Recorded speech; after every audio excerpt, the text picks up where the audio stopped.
Il marche, très bien. Bien. Mais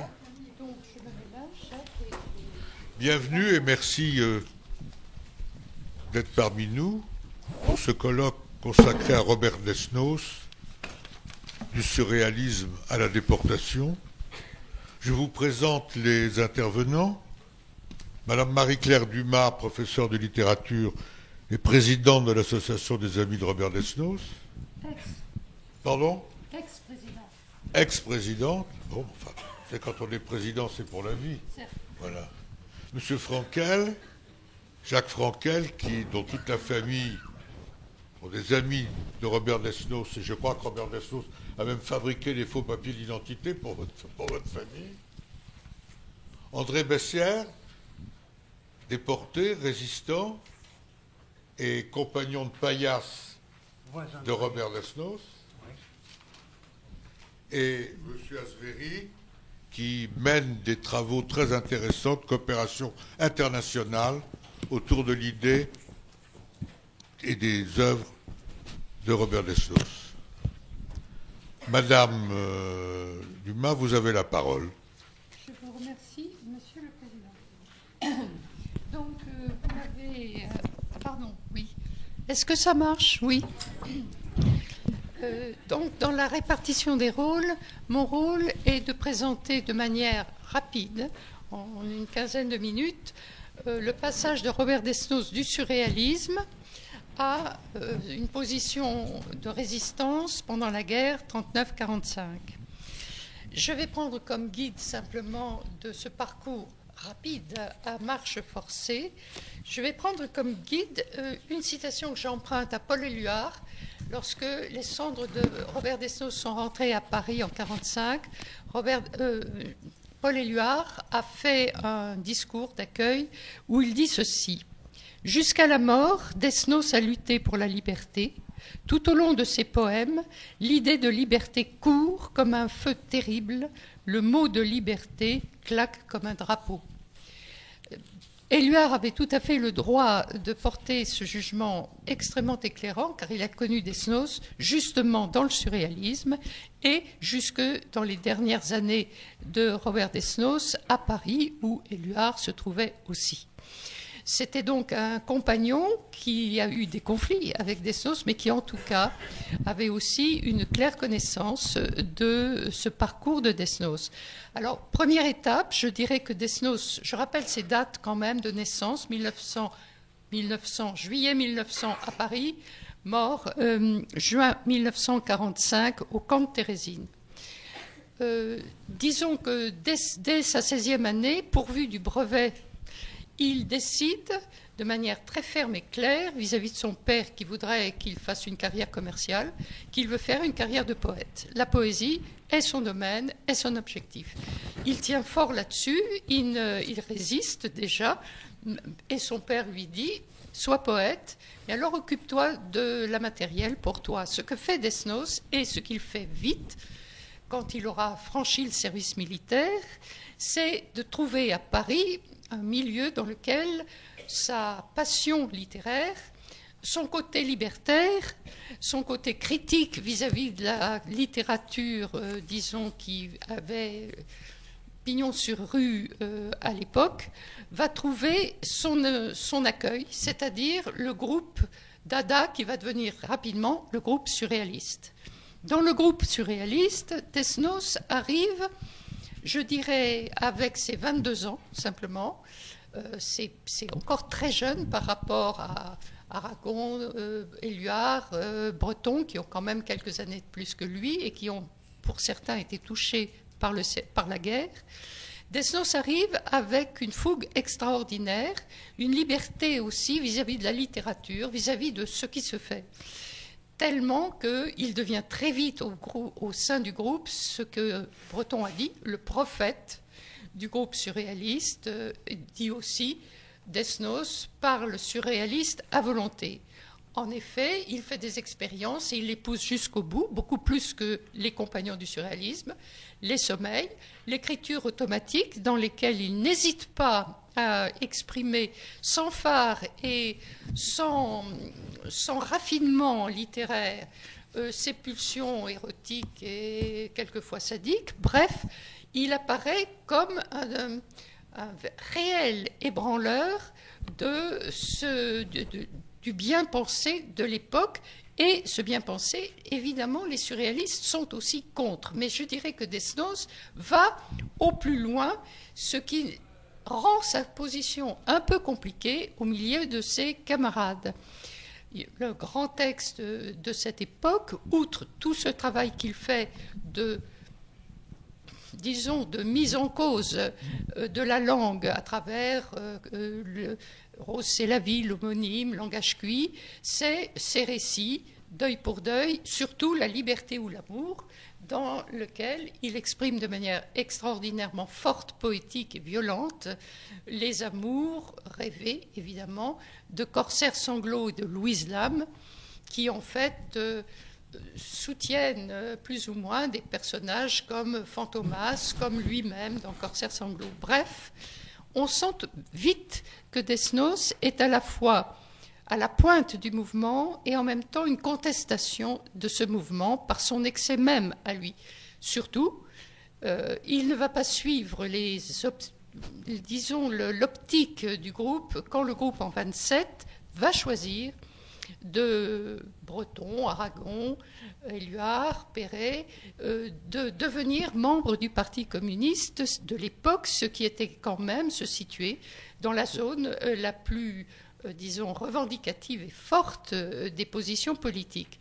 Desnos, là, s'affiche comme libertaire, c'est-à-dire je fais ce que je fais si j'ai envie de le faire, je ne veux pas qu'on me l'impose à partir de diktats, que ce soit le groupe surréaliste, que ce soit le Parti communiste.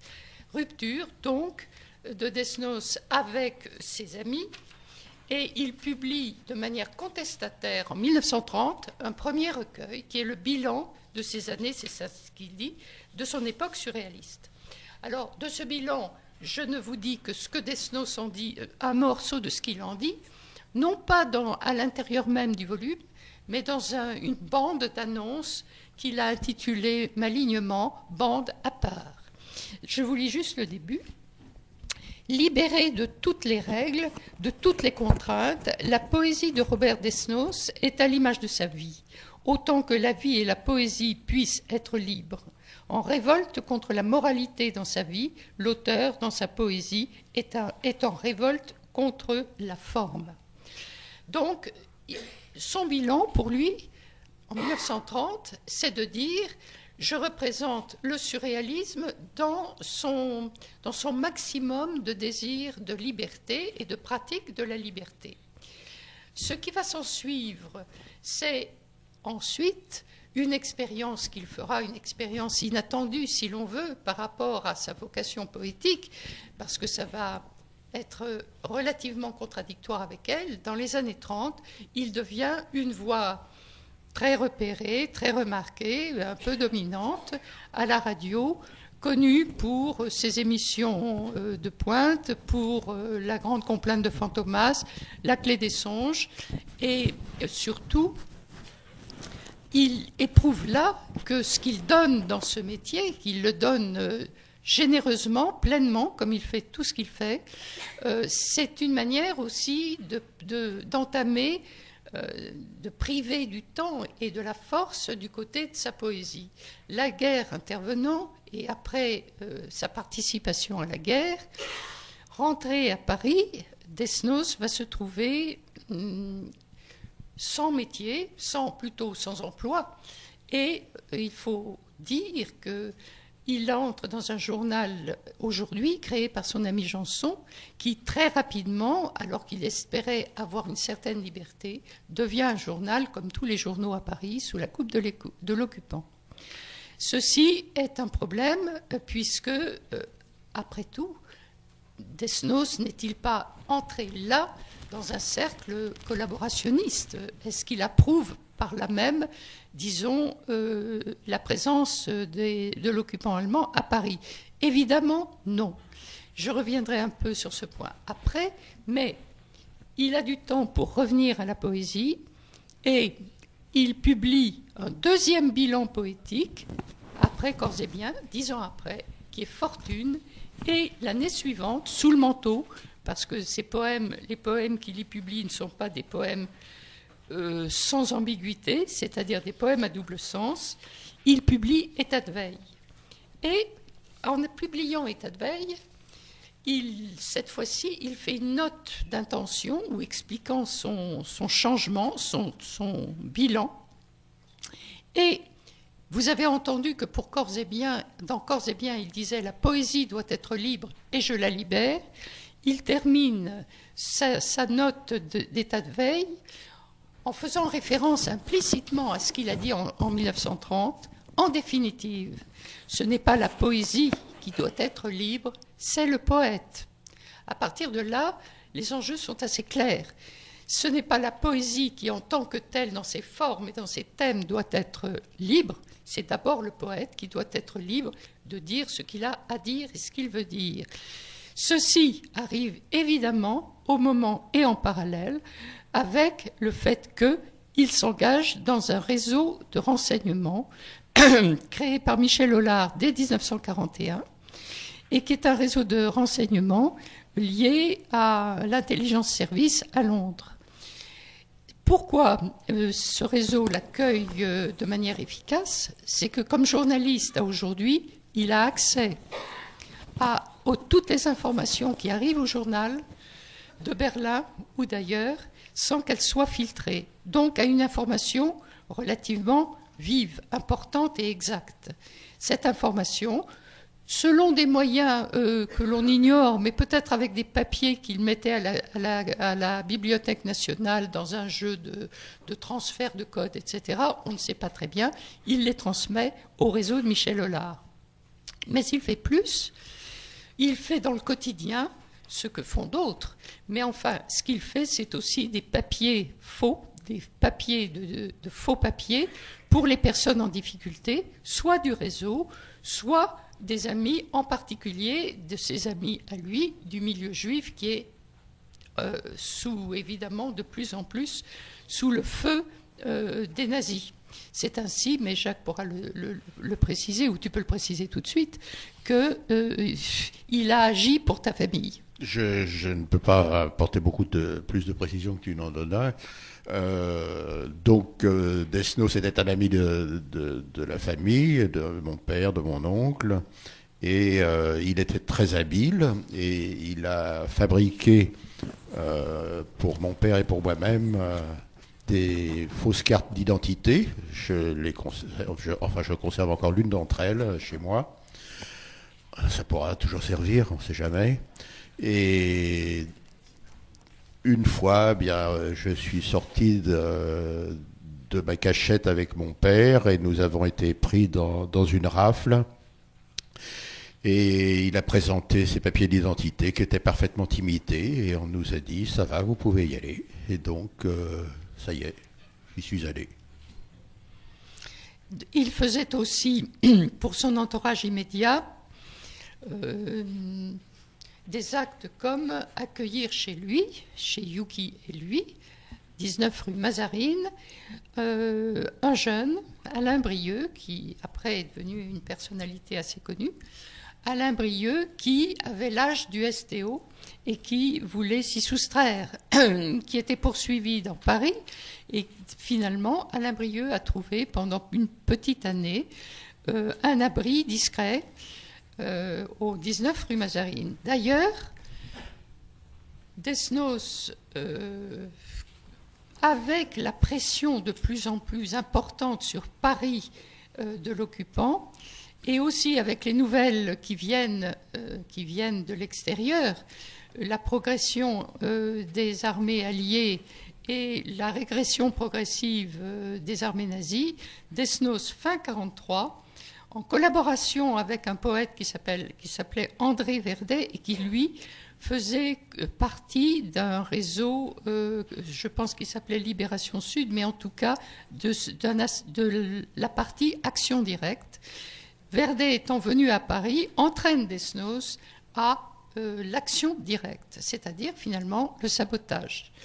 ce qui n'était peut-être pas dans la vocation ni de Verdet ni de Desnos, mais enfin, ils y vont, ils le font.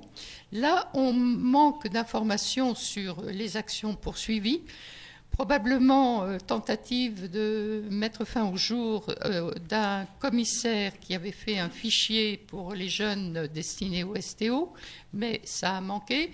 Peut-être participation à un sabotage d'un stock d'armes qui se trouvait à Maintenon. Bref, nous arrivons en février 1944. Février 1944 est une période très difficile pour tous les réseaux, parce que de plus en plus élargis, ils sont presque toujours infiltrés.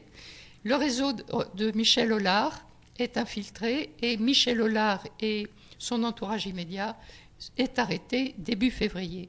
22 février, Desnos est arrêté, Verdet aussi. À partir de là, eh bien, on entre dans cette période terminale du destin de Desnos, c'est-à-dire, outre les interrogatoires, l'arrivée à Compiègne, qui est un camp d'attente finalement, où les personnes arrêtées sont un stock possible de déporter vers l'Allemagne pour diverses raisons.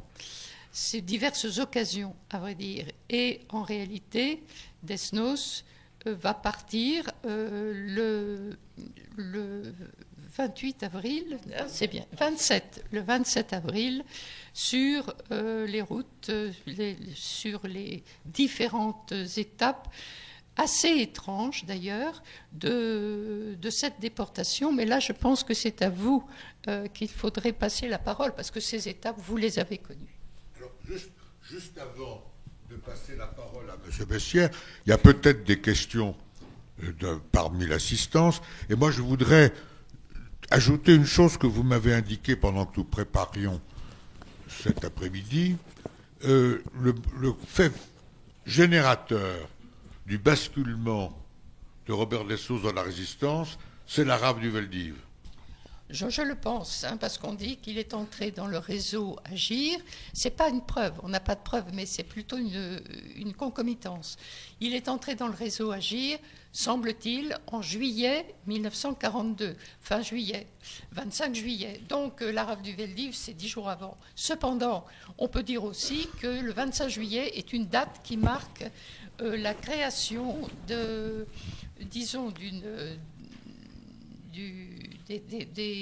prises en compte, des actions de résistance après coup.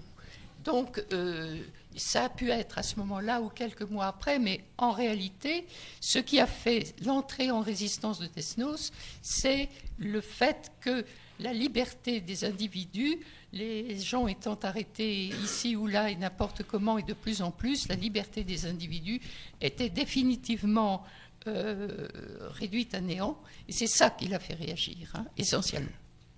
Alors peut-être aussi un mot sur le réseau Hollard, le réseau Agir, puisque c'est quand même Hollard est considéré par les Anglais eux-mêmes comme l'homme qui a sauvé Londres. Oui.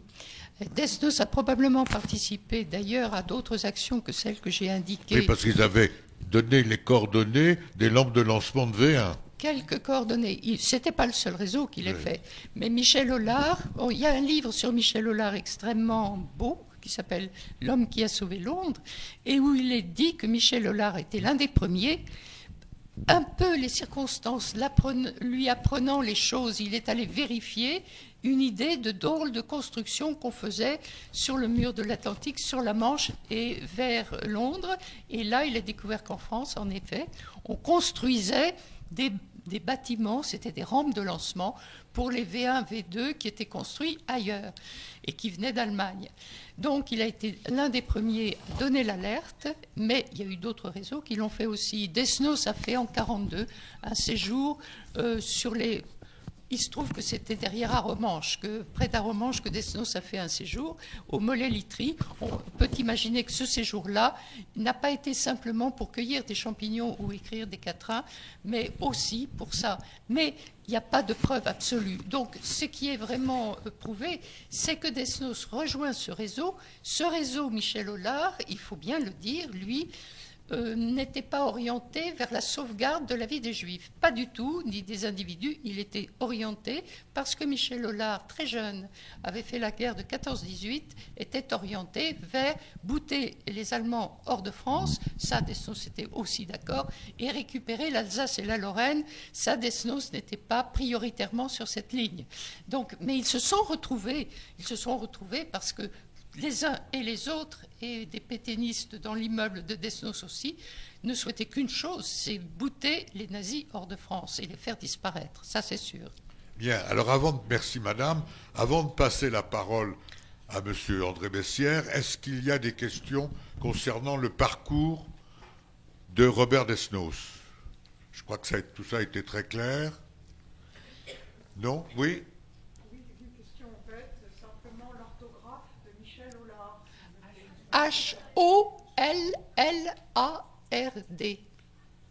Et son bouquin est publié... Un livre a été publié par son fils, je crois. Oui, mais il y a un livre directement sur Michel Hollard qui est traduit de l'anglais et qui est en collection poche. Ça s'appelle « L'homme qui a sauvé Londres ». Oui. Alors, oui, allez-y.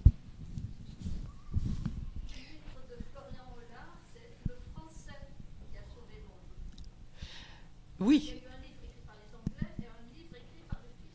Par le fils de Michel Hollard. Michel Hollard avait 2 fils, Vincent Hollard, qui a travaillé au réseau de résistance directement. Florian m'a dit qu'il était plus jeune et qu'il était moins investi dans le réseau que son frère aîné, Vincent. Avant de passer la parole, excusez-moi, Monsieur le Président, mais comme Desnos est un poète, j'aimerais quand même faire entendre 2 textes de lui qui sont liés à notre problème. Un texte de 1922, c'est-à-dire un peu plus tard, 1926, publié en 26, qui s'intitule « Les gorges froides ». Voilà Desnos, en 1926, qui évoque son épitaphe possible. « À la poste d'hier, tu télégraphieras que nous sommes bien morts avec les hirondelles. Facteur, triste facteur, un cercueil sous ton bras, va-t'en porter ma lettre aux fleurs à tire-d'aile. La boussole est en os, mon cœur, tu t'y fieras. Quelques tibias marquent le pôle et les marelles pour amputer ont un sinistre aspect d'opéra. Que pour mon épitaphe, un dieu taille ses grêles. C'est ce soir que je meurs, ma chère tombissoire.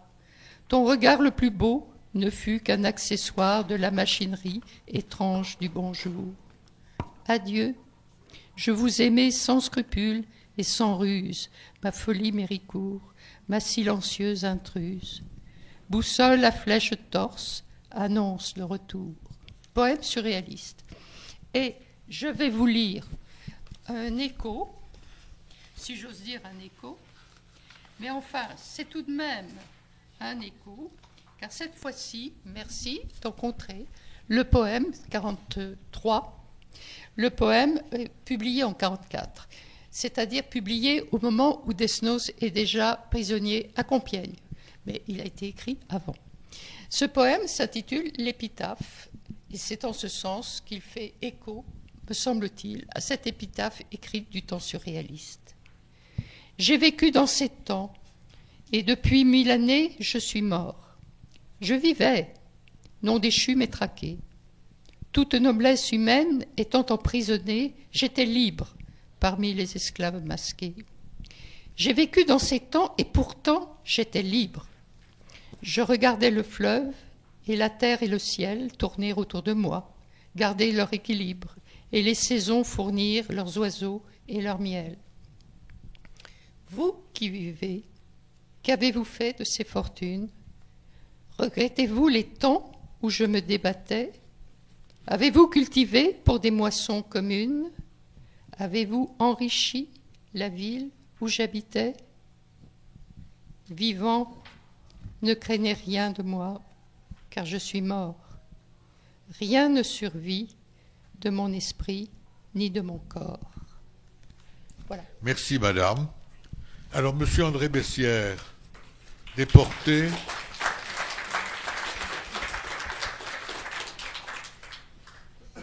Oui, je coupais vos applaudissements.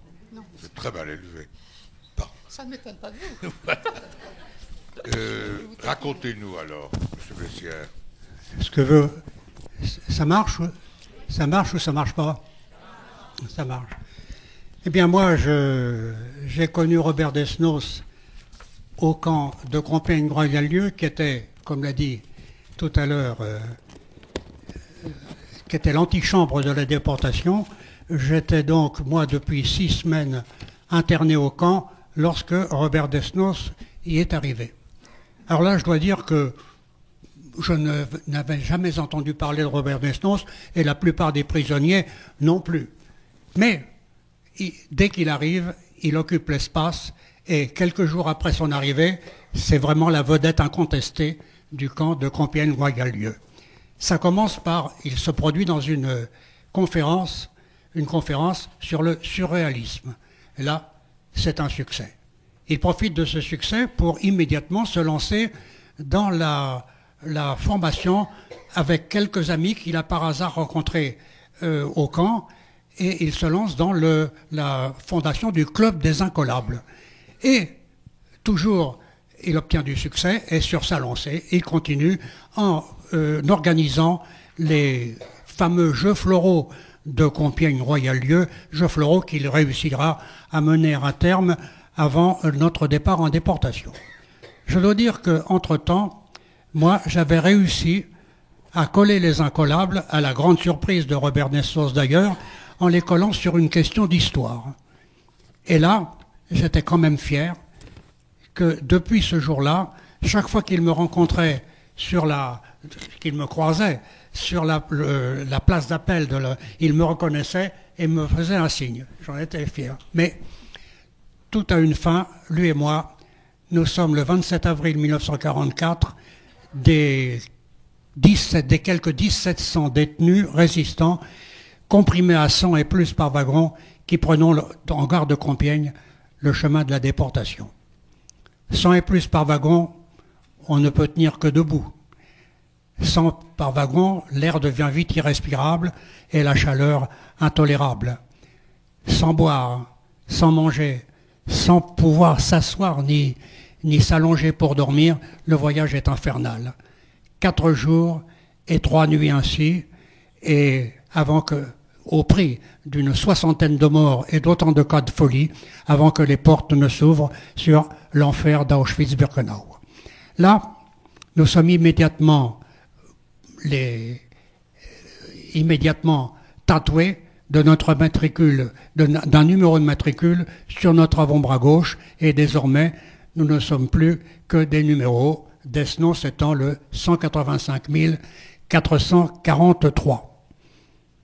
C'est d'ailleurs ce tatouage qui fait que l'histoire retiendra notre transport sous le nom de convoi des tatoués. Dès que tatoués, nous sommes immédiatement mis à nu, tondus et rasés des pieds à la tête avant d'être passés à la désinfection dans un bain de crésil, puis aux douches et enfin habillés de guenilles qui nous font à tous ressembler à des épouvantails à moineaux.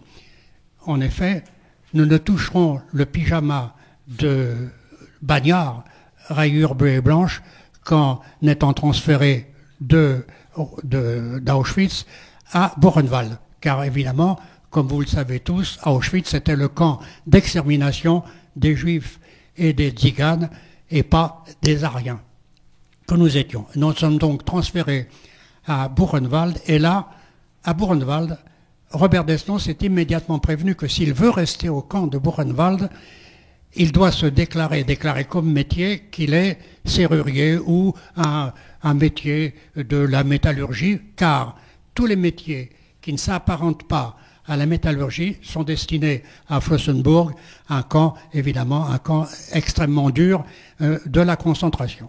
Et là, l'ami qui sert d'intermédiaire que vous avez cité tout à l'heure, c'est André Verdet, et à André Verdet qui lui proposait de se déclarer métallurgiste, il répond, et là je tiens sa réponse d'André Verdet lui-même, il lui répond calmement, conforme à son personnage, je suis un homme de lettres et le resterai, quelles qu'en soient les conséquences. et je souhaite poursuivre, sans le contrarier, un destin dont l'évolution commence à me passionner.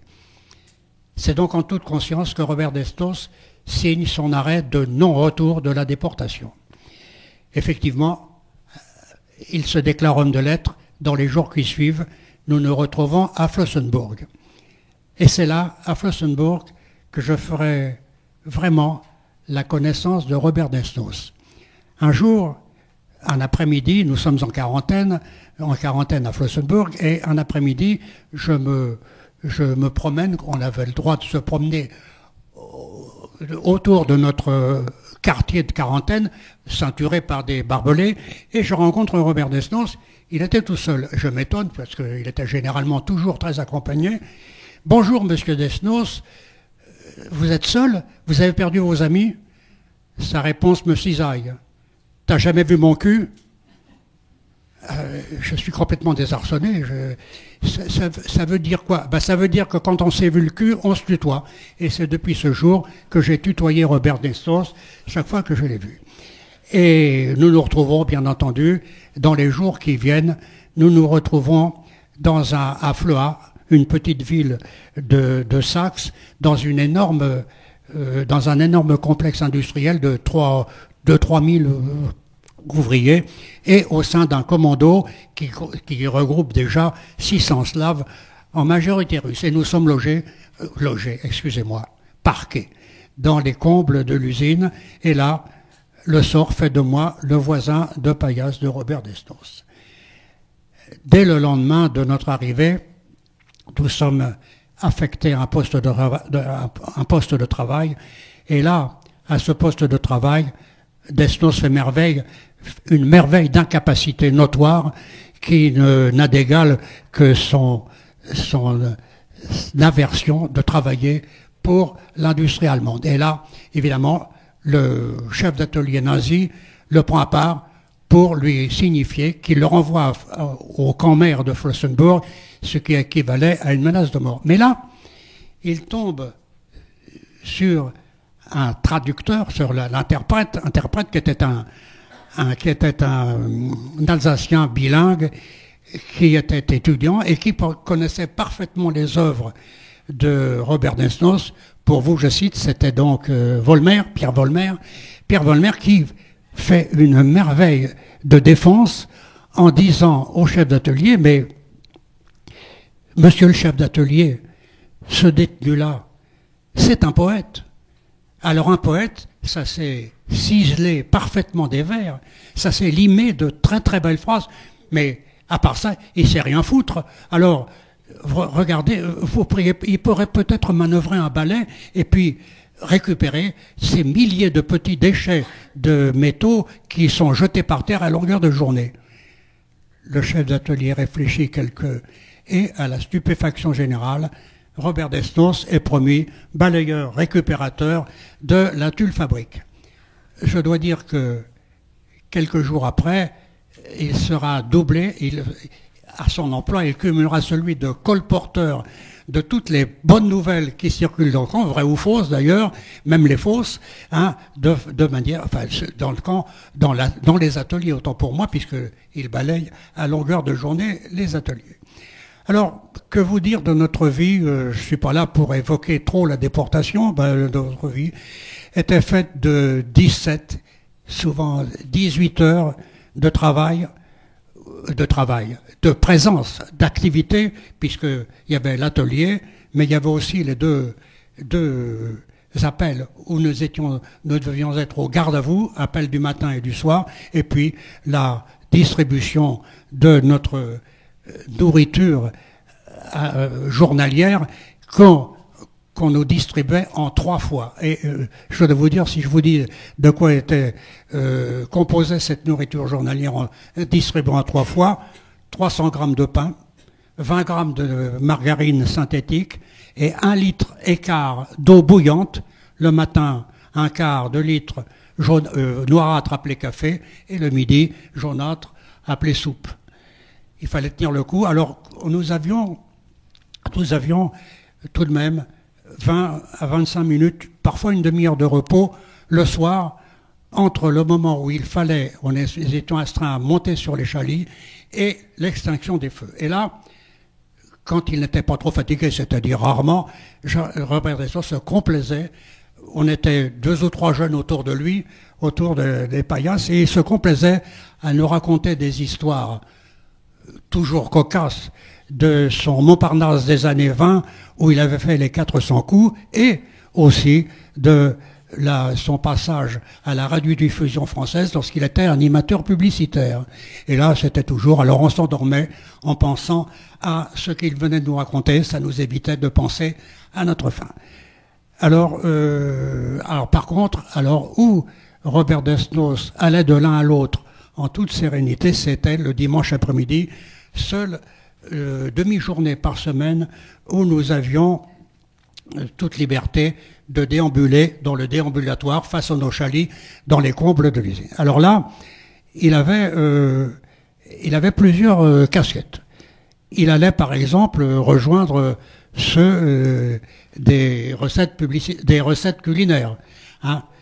Ensuite, quand il en avait assez, alors là je dois dire que les recettes culinaires, nous n'avions pas aucune possibilité de les écrire. Donc il fallait les retenir par cœur. Je dois dire que Robert Desnos était le champion de la recette. Il en a récité une fois 400 par cœur. Et puis, il allait rejoindre ses camarades. Nous avons ici le fils d'un des camarades qui les rejoint pour des discussions philosophiques ou littéraires, des professeurs de français, etc., Robert Laurence.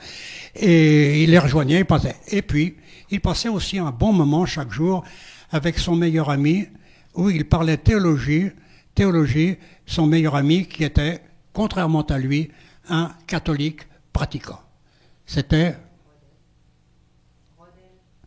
Rodel. Oh, excusez-moi, c'était Rodel qui malheureusement n'est pas rentré. Voilà. Alors, et de temps en temps, ça ne l'empêchait pas de considérer nos camarades, et puis dès qu'il en voyait un qui broyait du noir, il allait à lui et lui lisait les lignes de la main. Hein, il interprétait ces lignes de la main, mais ça, c'était en aparté. Et puis, bien sûr, chaque dimanche, il appelait qui a rêvé. Alors, si vous voulez, il me vient à l'esprit... alors, ces rêves qu'il interprétait, ça, il les interprétait à la cantonade, et c'était toujours... alors, celui qui me vient à l'esprit en ce moment, excusez-moi, c'est... Tu m'as bien dit que tu as rêvé de Tour Eiffel. Ben oui, mais tu la voyais en pied. Oui, mais c'est monstrueusement érotique ce que tu as rêvé. Enfin voilà, c'était le genre. Et je dois dire qu'un jour, il me prend, il me dit, dis donc, toi, je t'ai jamais lu les lignes de la main. Il me prend les lignes de la main, il me raconte des choses qui me sont arrivées d'ailleurs. Et alors, il termine en me disant, de toute façon, ta vie sera assez mouvementée, mais alors le dernier tiers de ta vie, t'as pas à t'inquiéter, tu ne sauras pas quoi foutre du pognon. Je me permets de vous annoncer que je ne suis pas encore entré dans le dernier tiers de ma vie. Que puis-je vous dire d'autre sur... Alors, ceci étant, tout n'était pas tous les jours roses. Mais je me rappelle un souvenir, un jour que nous avions été obligés, bien sûr, d'assister à une triple pendaison dans d'horribles conditions, des pendaisons de camarades. Et quand on remonte le soir dans le déambulatoire, je me rappellerai toujours, il me prend, avant qu'on entre dans les travées, il me serre le bras, et comme se parlant en lui-même, il me dit, écoute, petit père, écoute-moi bien, tu sais, il faudra que le monde sache, il faudra le dire, il faudra l'écrire, mais vois-tu, retiens bien ça, le plus difficile, l'énorme difficulté sera d'employer les mots appropriés pour ne pas sombrer dans le pathétique de feuilleton. Et ça, c'est de longues années plus tard que j'ai pensé que ce jour-là, il m'avait adressé un message. Autre anecdote, le 2 décembre 1944, le général Leclerc vient de libérer Strasbourg. Les Français du commando, nous sommes donc Nous sommes donc invités, par représailles, à passer une nuit au garde à vous sur le déambulatoire. Nous passons la nuit, au cours de la nuit, mince, je viens d'avoir 18 ans. Ça m'a échappé. Robert Desnos, c'était son voisin de paillasse, mais il était toujours mon voisin d'appel, puisque je te remercie. C'est gentil de ta part de m'avoir invité à ton anniversaire. C'est quand même pas tous les jours qu'on a 18 ans. Il réfléchit, il me tient le bras et me dit, mais vois-tu, ça nous prouve quand même que la jeunesse n'est pas forcément la saison du bonheur. Voilà.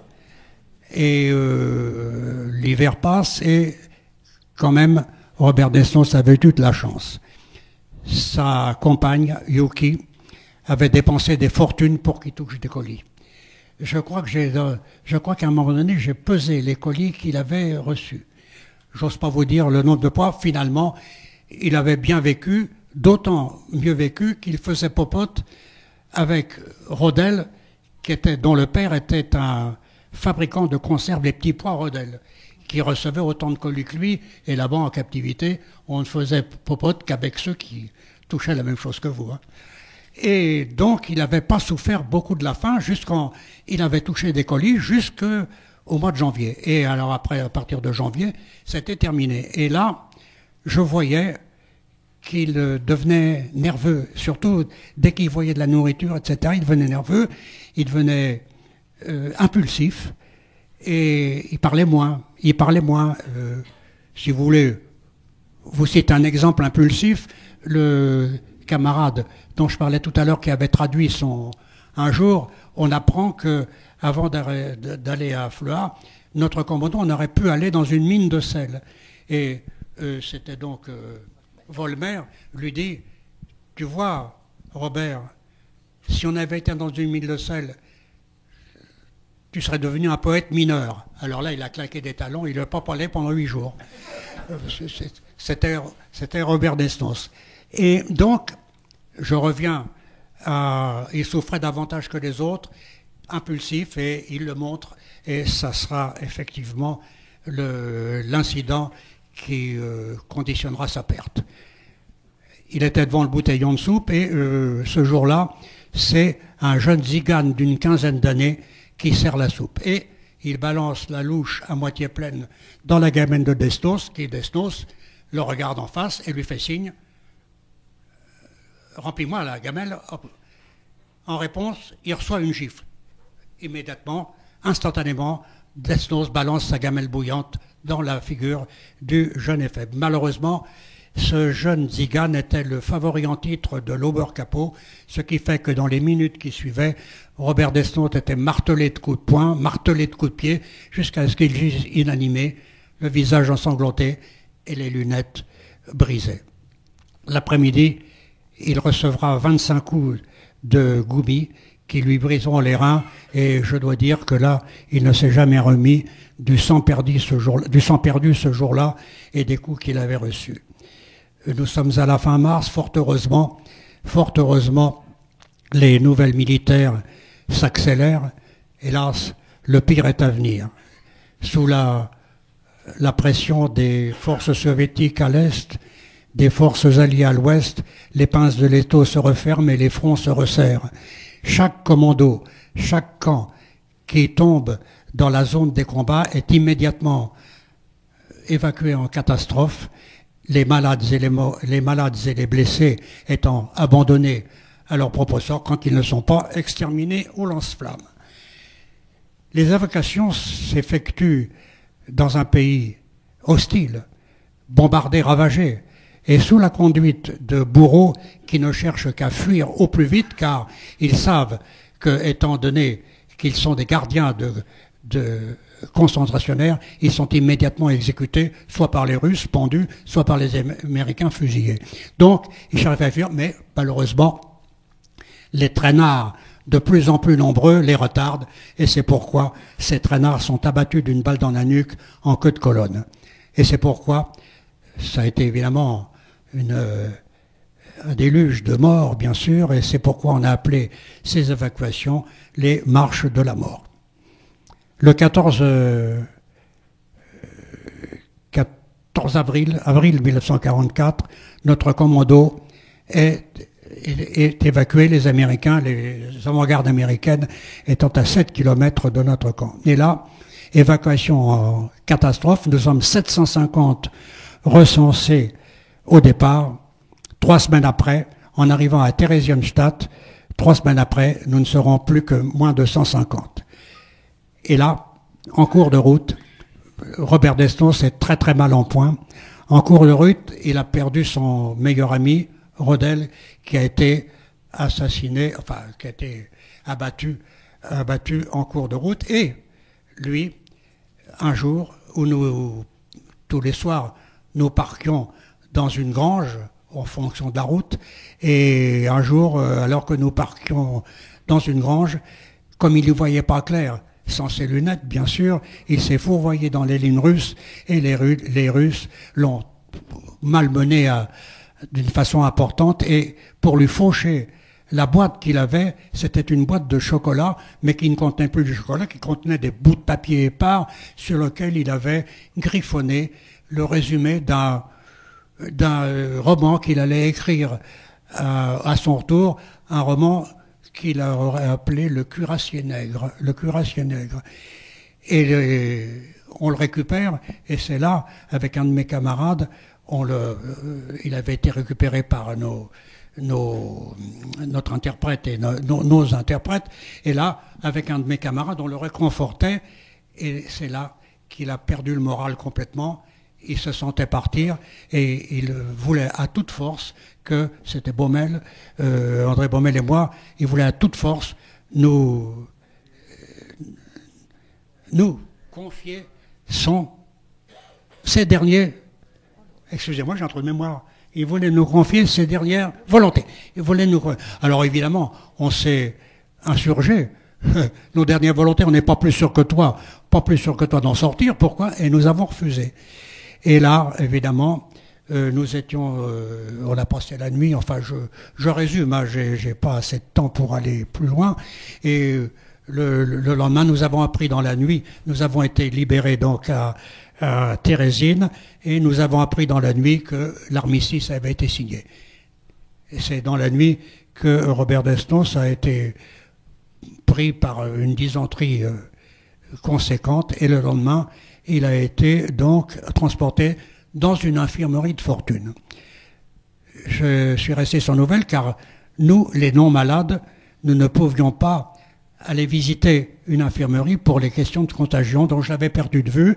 Moi, j'ai été recruté par l'armée russe, et un mois plus tard, au cours d'une après-midi où j'étais libre, où nous avions une certaine liberté, je traînais pour rechercher des camarades, et je tombe sur Robert Desnos qui était soutenu par deux détenus anciens concentrationnaires, puisqu'ils étaient en pyjama de bagnard, des détenus que je ne connaissais pas, et Robert Desnos qui était soutenu par eux. Et quand je le vois, il me reconnaît, et là,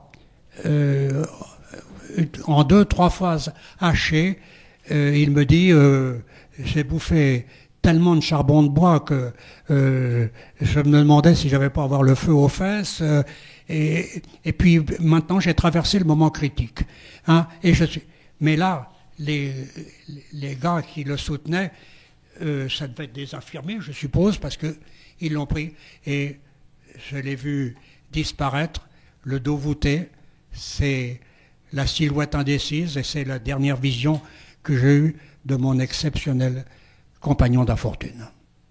Je vous remercie de m'avoir écouté.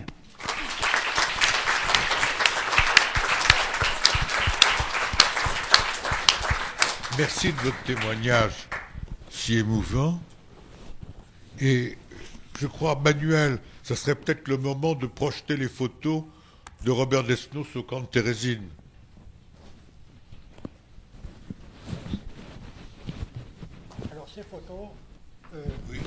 Alors ces photos que vous allez voir, je suppose, puis il y en a. Vous m'entendez là? Vous m'entendez? Ces photos, nous ne savons pas qui les a prises, et on n'a jamais. Il il y a une trentaine d'années qu'on les connaît, hein, et jamais personne de nos camarades n'a reconnu les détenus qui l'entourent. C'est un mystère. On sait qui les a retrouvés, mais on ne sait pas qui les a prises. C'est un mystère. Vous en savez pas plus que nous? Non, pas beaucoup plus. Enfin, je vais raconter tout ça. Alors, donc, pour me présenter rapidement, je m'appelle Manuel Valls-Vicente. Je travaille actuellement au sein de l'association Mémoire et Espoir de la Résistance, qui organise ce colloque. Et j'ai une double formation, vu que je suis à la fois historien, spécialisé dans l'étude de la résistance, de la déportation et de la Shoah, et documentaliste. Et j'aimerais aujourd'hui vous diffuser ces images et surtout vous exposer donc les recherches entreprises par Bruno Leroux, qui n'est pas là aujourd'hui, et qui est le directeur historique de la Résistance, et qui a donc découvert plusieurs clichés que vous ne connaissez peut-être pas, qui nous montrent donc la fin de la vie de Robert Desnos au camp de Térésine. Alors, j'aimerais commencer par vous montrer cette image. Cette image qui, au moment où elle a été prise, Robert Desnos était déporté depuis 12 mois et demi et venait de survivre à 3 semaines de la marche de la mort que vient de nous raconter Monsieur Bessières. Alors Robert Desnos qui est au premier plan, qui est comme adossé à un de ses camarades. Et voilà, alors cette image est très connue puisque depuis près d'un demi-siècle, elle a été largement diffusée au travers de publications diverses dans des films documentaires. Et également, on la trouve très facilement aujourd'hui sur Internet. Et ce qu'on ignore donc, c'est que cette photo n'est pas la seule à exister, puisqu'il y a en tout 4 photos.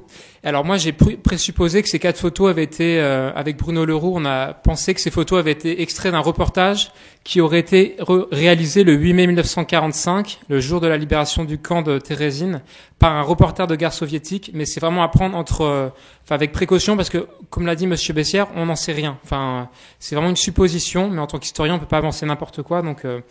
Voilà, ce serait peut-être un reporter soviétique, mais on n'en sait rien.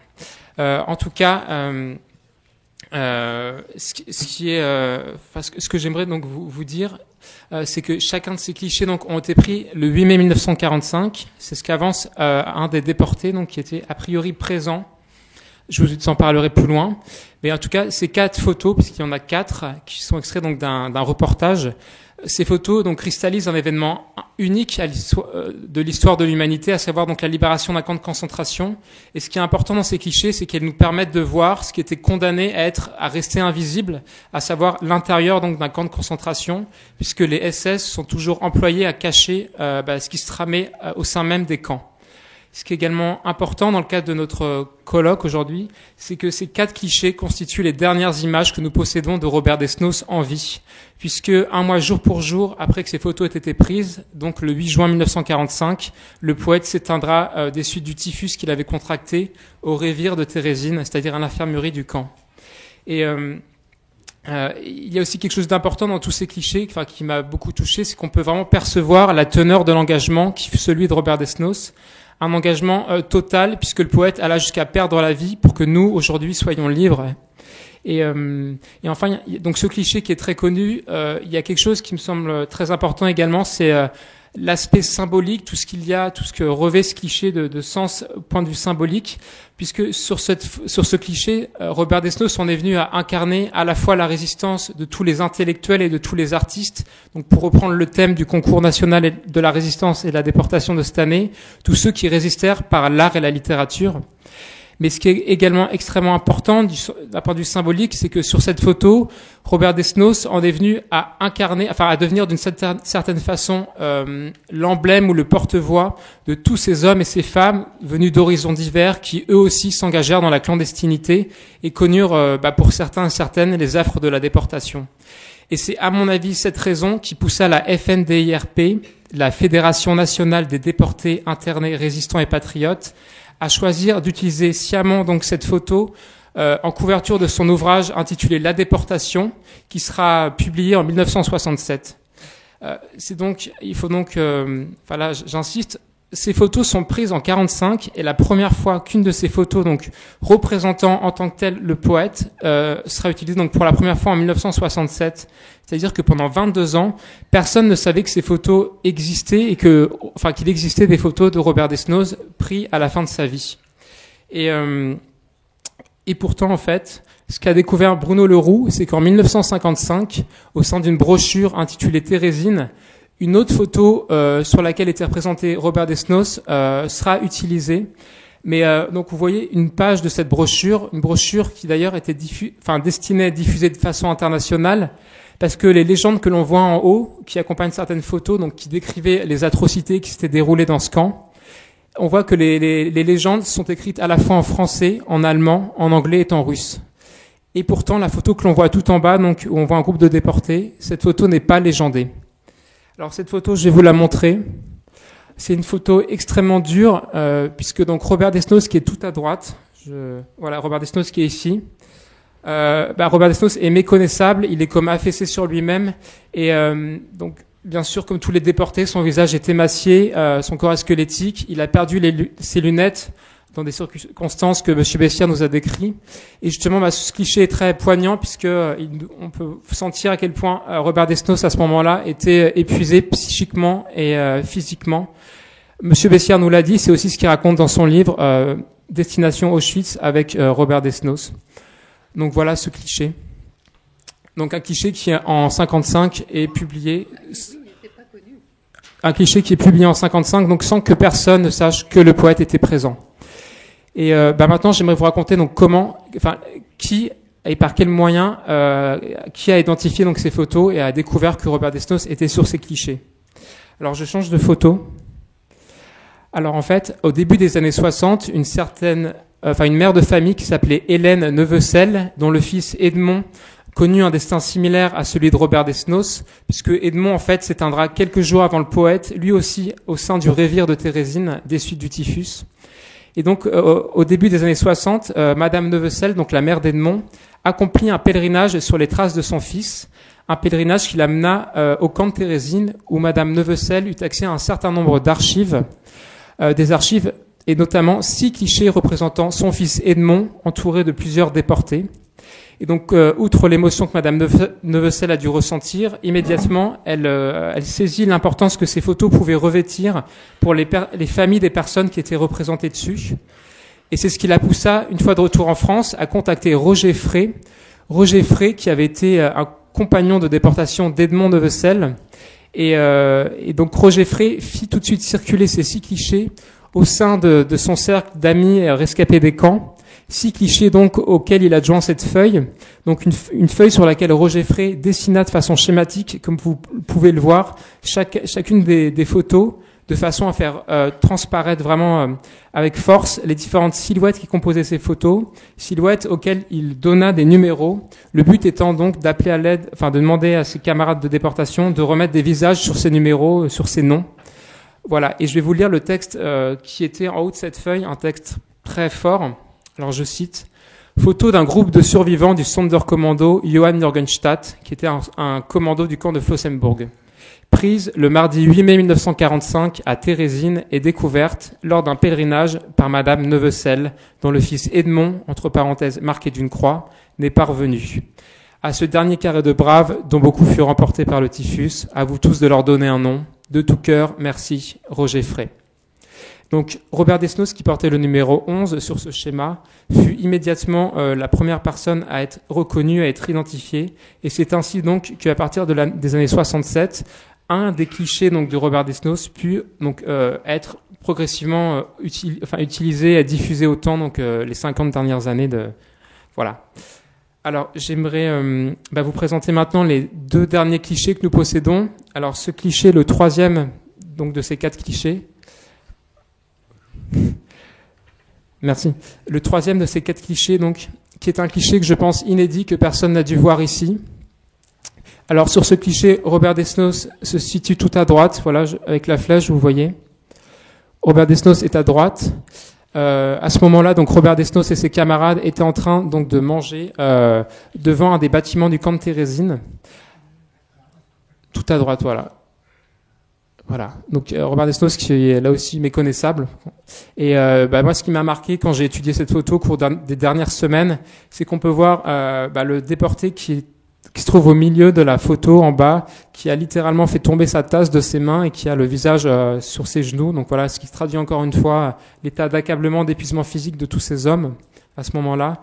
Et ce qui, moi, m'a beaucoup touché, c'est qu'on peut voir donc tout à gauche, ici, on peut voir Edmond Neuvecel, donc le fils d'Hélène Neuvecel, qui est donc à l'initiative de cette quête, de cette sorte de quête. Edmond Neuvecel, qui n'avait pas 18 ans, qui avait l'âge de Monsieur Bessières, et qui donc a un visage très juvénile sur un corps squelettique, donc un contraste atroce, révoltant. Voilà donc cette photo unique, je ne sais pas quoi dire de plus. Et j'aimerais finir donc en vous montrant donc la dernière des photos que nous possédons, la 4e, une photo qui est similaire à la première que je vous ai montrée, sauf qu'elle a été prise sous un angle différent et un moment différent. Alors la voici cette photo. Donc en fait, la première photo, la voici, la plus connue entre guillemets, et c'est celle-ci, donc la dernière photo. Donc elle a été prise sous un angle différent. On voit encore donc Robert Desnos entouré de ses camarades. Et moi, ce qui m'a frappé dans cette photo, c'est qu'on peut percevoir le lien qui unit ces hommes, je pense, qui ont vécu ensemble des choses que nous ne pouvons pas concevoir. Et là aussi, ce qui est assez fort, c'est qu'on peut voir Edmond Neuvecel, donc qui se trouve ici, si vous le voyez. Et enfin, moi, ce qui m'a marqué sur ce cliché, donc pris normalement le jour de la libération du camp, c'est que certains des déportés adressent un sourire à la personne qui les prend en photo. Donc nous ne savons pas qui a pris ces photos, mais en tout cas, certains déportés adressent un sourire. Donc sourire d'une liberté retrouvée, mais en même temps une liberté donc en demi-teinte, puisque certaines personnes comme Robert Desnos, Edmond Neuvecel et bien d'autres dont je ne connais pas les noms, bien que libérés, ne franchiront jamais donc vivants les grilles du camp de Térésine. Donc voilà ces photos, ces 4 photos que nous avons donc découvertes. Si des gens sont intéressés, ces photos sont détenues par la FNDIRP. Et voilà. Je vous remercie beaucoup et j'aimerais maintenant passer la parole au professeur Avazeri qui a avec ses élèves. Bravo et merci. Merci. Alors, c'est une très bonne question, je me la suis posée. Donc, je crois que dans le livre de Monsieur Bessières, il y a une réponse, puisque ces gens que l'on voit derrière ne sont pas habillés en déportés et ne sont pas habillés en habits allemands ni alliés, ni soviétiques. Et je crois que, dans le livre de Monsieur Bessières, il est dit que certains des déportés du camp de Térésine avaient un uniforme de l'armée tchèque, je crois. Voilà, donc a priori, ce sont des déportés également. Mais les nazis n'avaient plus assez de tenues rayées, voilà, donc ils ont donné ça à ces hommes et ces femmes. Enfin, ces hommes, pardon. Oui. Sur le commentaire que vous avez lu, ouais. Vous avez, il y a marqué Sondeur Commando. Ouais. Excusez-moi, mais moi, Sondeur Commando, je pense à... Oui, alors le Sondeur Commando à Auschwitz, c'était les déportés qui étaient chargés donc de périodiquement effacer tous les cadavres, les brûler littéralement. Alors Sondeur Commando, ça pouvait, je pense que les SS pouvaient aussi appeler certains commandos des Sondeur Commando, vu que je parle pas allemand, mais Sonder veut dire spécial. Donc voilà, mais ça n'a rien à voir avec les Sondeur Commando d'Auschwitz-Birkenau. Voilà. Donc voilà, je vous remercie de votre attention et je vais maintenant passer la parole au professeur Avazeri qui, avec des collègues et des élèves français, tchèques et slovaques, ont entrepris un travail de mémoire admirable en marchant donc justement sur les traces de la déportation de Robert Desnos. Merci. Merci. Allez-y.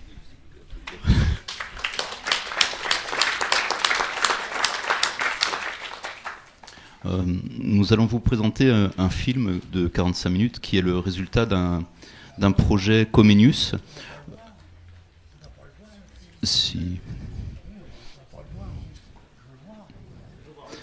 Un projet Comenius. Aujourd'hui, le nom a changé, ce n'est plus Comenius, c'est Erasmus+. C'est un projet qui est financé par l'Union européenne et qui permet à des établissements scolaires de plusieurs pays de travailler ensemble. Alors, il faut poser une candidature, un dossier qui doit être retenu, accepté, et ensuite on a un financement. Alors nous étions en relation depuis très longtemps avec un établissement tchèque, et nous cherchions un financement, et nous avons trouvé un thème de travail. Je suis dans un collège qui est dans le sud de l'Oise, à Nanteuil-le-Haudouin. Ce n'est pas très loin de Compiègne, il y a une 40aine de kilomètres de Compiègne et du camp d'internement de Royalieu. Et nous savions que ce poète, Robert Desnos, avait été interné à Compiègne et était mort à Theresienstadt, aujourd'hui Terezín, en République tchèque. Donc pour nous, avec nos collègues tchèques, le thème de travail était évident. Et nous avons trouvé aussi un troisième établissement partenaire, un lycée slovaque. Ces deux lycées tchèques et slovaques ont une particularité, ils ont une section bilingue, des élèves de niveau de la 4e à la terminale, des élèves tchèques et slovaques qui apprennent le français, mais à raison de 10 à 12 heures de cours de français par semaine, des cours de mathématiques, d'histoire qui sont dispensés en français. Ce travail a été retenu par l'Union européenne, nous avons eu le financement et nous avons travaillé pendant 2 ans. Et dans notre dossier, on avait dit nous ferons un film, une brochure, et puis en cours de route, nous avons aussi réalisé un blog. Bon, c'est la brochure que j'espère certains d'entre vous ont pu trouver à l'entrée. Le projet a commencé en 2012. Et la forme du travail a pris, c'était des séjours respectifs des élèves français en République tchèque, en Slovaquie, les élèves tchèques et slovaques en France, et on a travaillé ensemble pour la brochure, pour le film, le tournage des séquences du film, le montage. Alors le film est surtout l'œuvre de mon collègue, Monsieur Doro, professeur de mathématiques au collège. Les élèves tchèques ont fait un gros travail de traduction, notamment les sous-titres que vous pourrez voir. Et nous avons d'abord contacté le mémorial de Compiègne-Royal-Lieu, et c'est grâce à Madame Bonamy que nous avions pu être orientés vers l'association des amis de Robert Desnos, ainsi que vers Monsieur Bessières, donc, qui nous ont fourni vraiment le matériel, le matériau du travail. Et pendant 2 ans, nous avons tourné ce film, réalisé le blog et écrit la brochure. Les visites que nous avons faites, ce sont les visites au camp d'internement et de déportation de Royal-Lieu, à Terezín. Nous avons visité Terezín, c'était vraiment un moment fort. Et à Terezín, nous avons appris l'histoire des derniers instants de Robert Desnos, qui a été assisté au dernier moment, les 4 derniers jours, par 2 infirmiers tchèques, Josef Stuna et Alena Tezarova. Et leur histoire est connue en 1945, mais après nous ne savons pas trop ce que ces 2 infirmiers sont devenus. Nos collègues tchèques n'ont pas pu retrouver leurs traces. Alors, je ne sais pas si par ailleurs on peut dans des archives, mais c'est un sujet qui nous aurait intéressé aussi, l'histoire de ces deux infirmiers. Nous avons visité aussi le mémorial des martyrs de la déportation à Paris et la bibliothèque Doucet qui détient les manuscrits, beaucoup de manuscrits originaux de Robert Desnos. Et au-delà de ce travail, les élèves slovaques, vous allez voir aussi une séquence qui a été entièrement tournée par les élèves slovaques. Au-delà de ce travail sur Robert Desnos, c'est aussi un travail sur les poètes et la résistance, les intellectuels qui s'engagent dans la résistance, avec l'évocation d'un poète slovaque, d'un très jeune poète slovaque qui avait 19 ans lorsqu'il a été fusillé en décembre 1944, au moment où les résistants slovaques se soulèvent contre l'occupation allemande et contre leur propre gouvernement fasciste. Ce film dure 45 minutes. Vous allez retrouver les témoignages de Monsieur Bessières, Madame Dumas, Monsieur Frankel. Et je vous invite aussi à consulter le blog qui a été créé, parce que le film et la brochure ne représentent finalement qu'une partie du matériau que nous avons pu découvrir.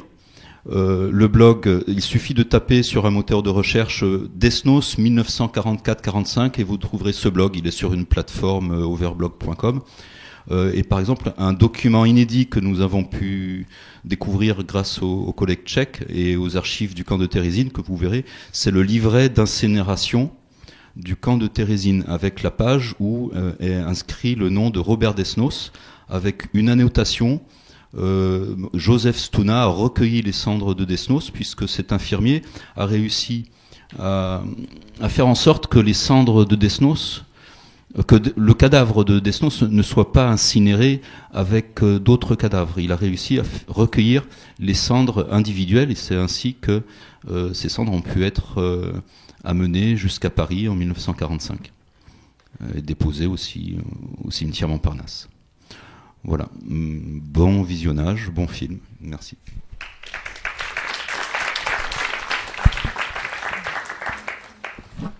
Et j'aimerais juste préciser avant qu'on vous diffuse ce film qu'il y a un document unique, je pense, que tout le monde pourrait lire, toutes les personnes intéressées sur la déportation de Robert Desnos et de ses camarades. Donc ce livre qui a été écrit par André Bessières s'appelle Destination Auschwitz avec Robert Desnos, publié chez l'Harmattan. Voilà, je vous invite à découvrir ce livre, pour les personnes qui sont intéressées. Et je vais vous mettre le film maintenant.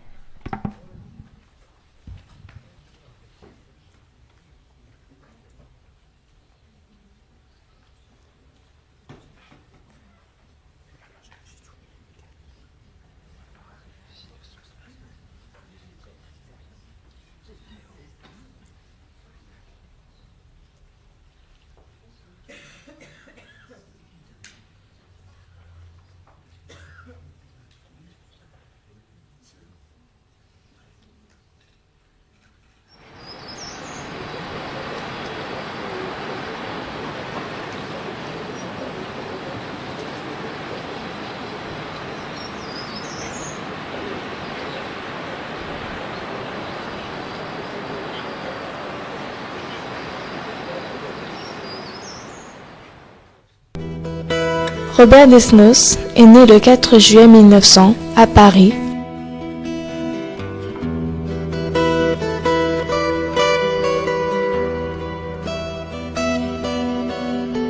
C'était un poète lié au mouvement surréaliste. Son œuvre est très variée. Poésie,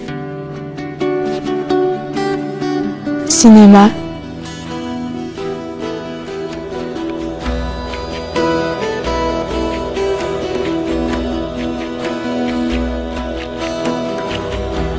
peinture,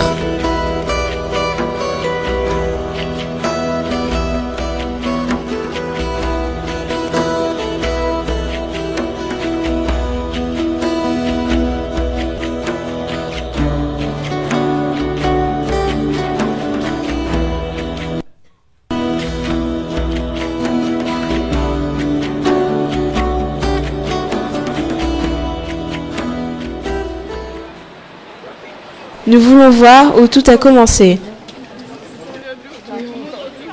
Nous nous rendons au square de l'Oiseau Lunaire, rue Blomet à Paris.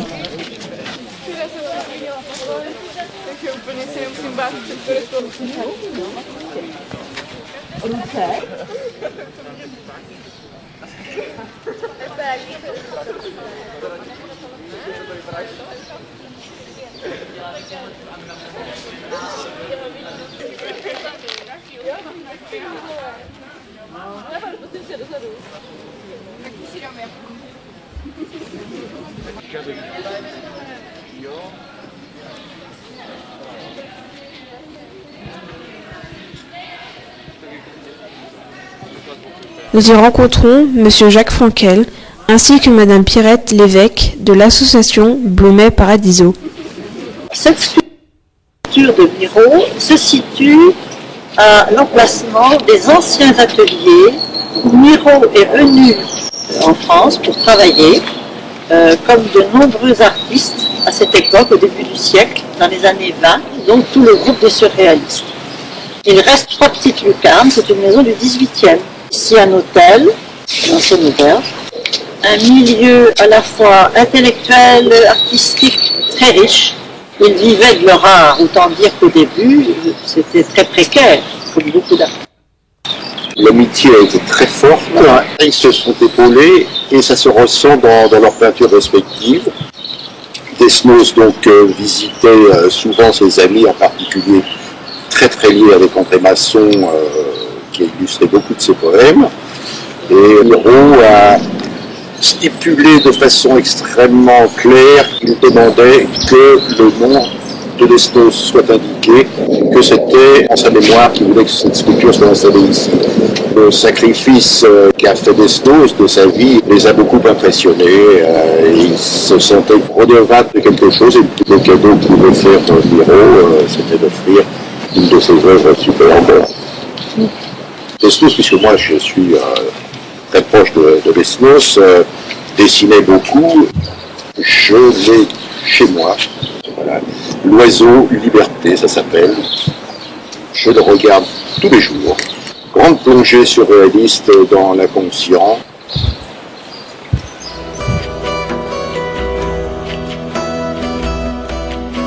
nous voulons comprendre l'œuvre de Robert Desnos. À notre tour, nous nous essayons à la poésie.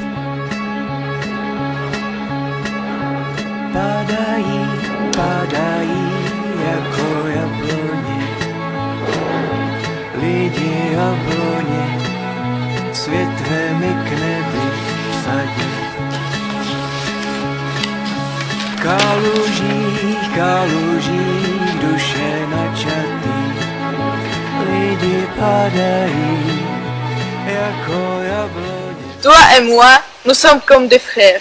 Tu ne sais pas ce qui se passe, mais moi aussi. Tu m'aimes et je t'aime aussi. Tu es heureux et je suis heureux aussi. Tu fuis le vent et de temps en temps, tu reviens chez toi et près de moi, tu me regardes et je te regarde. J'ai rencontré une grande girafe. Elle m'a écouté Edith Piaf. La girafe a dit: vous devez sauver ma vie. Aidez-moi, je suis perdu. Où est le plan que j'ai vu? Il était là tout à l'heure. Il ne faut pas avoir peur. On aurait dû prendre un GPS. On aurait trouvé l'adresse. Puisque vous aimez la môme et que vous cherchez votre homme, voyez la vie en rose et ne tombez pas dans la prose. En bas, sur le trottoir. Et au théâtre. Votre étoile de mer. Je vous la rapporte. Donnez-moi votre étoile de mer. Anniversaire, Fripouille, grossier personnage. Pignou, revenir.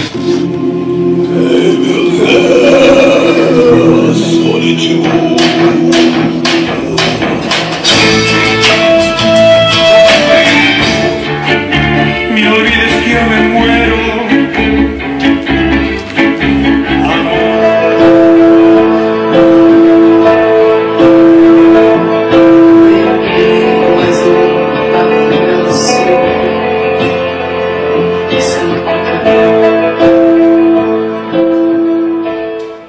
À partir de 1934, Robert Desnos vit rue Mazarine à Paris.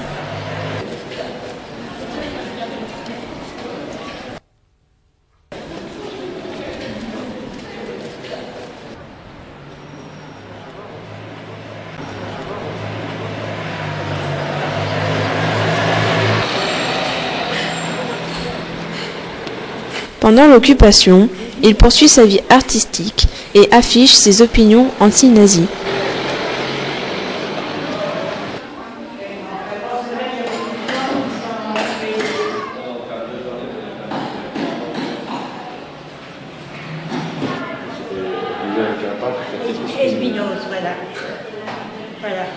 Il est arrêté par la Gestapo en février 1944, emprisonné à Fresnes, puis interné au camp de Compiègne, le front Stalag 122. Mémorial de l'internement et de la déportation Royalieu.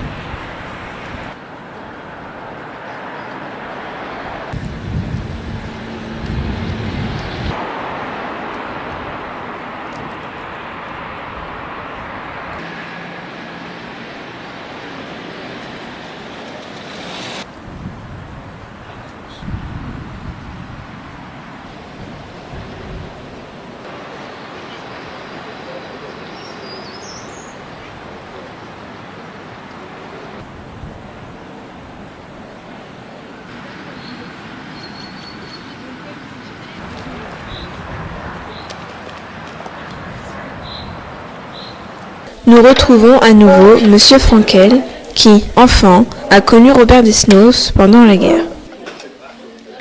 Nous rencontrons également Marie-Claire Dumas, membre de l'association des Amis de Robert Desnos, auteur de plusieurs livres sur le poète. Desnos, ce poète surréaliste qui aimait la liberté, qui aimait l'amour, qui aimait la poésie, qui aimait le rêve. Desnos était un ami de mon oncle, par le mouvement surréaliste auquel ils ont participé tous les deux, et un ami de mon père. Donc j'ai vécu dans la clandestinité à partir du moment où les lois antisémites ont été promulguées par le gouvernement de Vichy, et je ne voyais personne. Je vivais dans une chambre avec des rideaux fermés, pas d'école, pas de livres, pas de radio, rien. Par contre, il y avait quelques très rares visiteurs, c'était les amis intimes, et parmi ceux-là, il y avait Robert Desnos. très fidèles en amitié. À chaque fois que Desnos venait à la maison, sachant mon isolement, il me prenait à part sur ses genoux et il me racontait des histoires à la hauteur de ce que vous avez pu lire de lui. Et là, je dois vous avouer que je ne m'en souviens pas.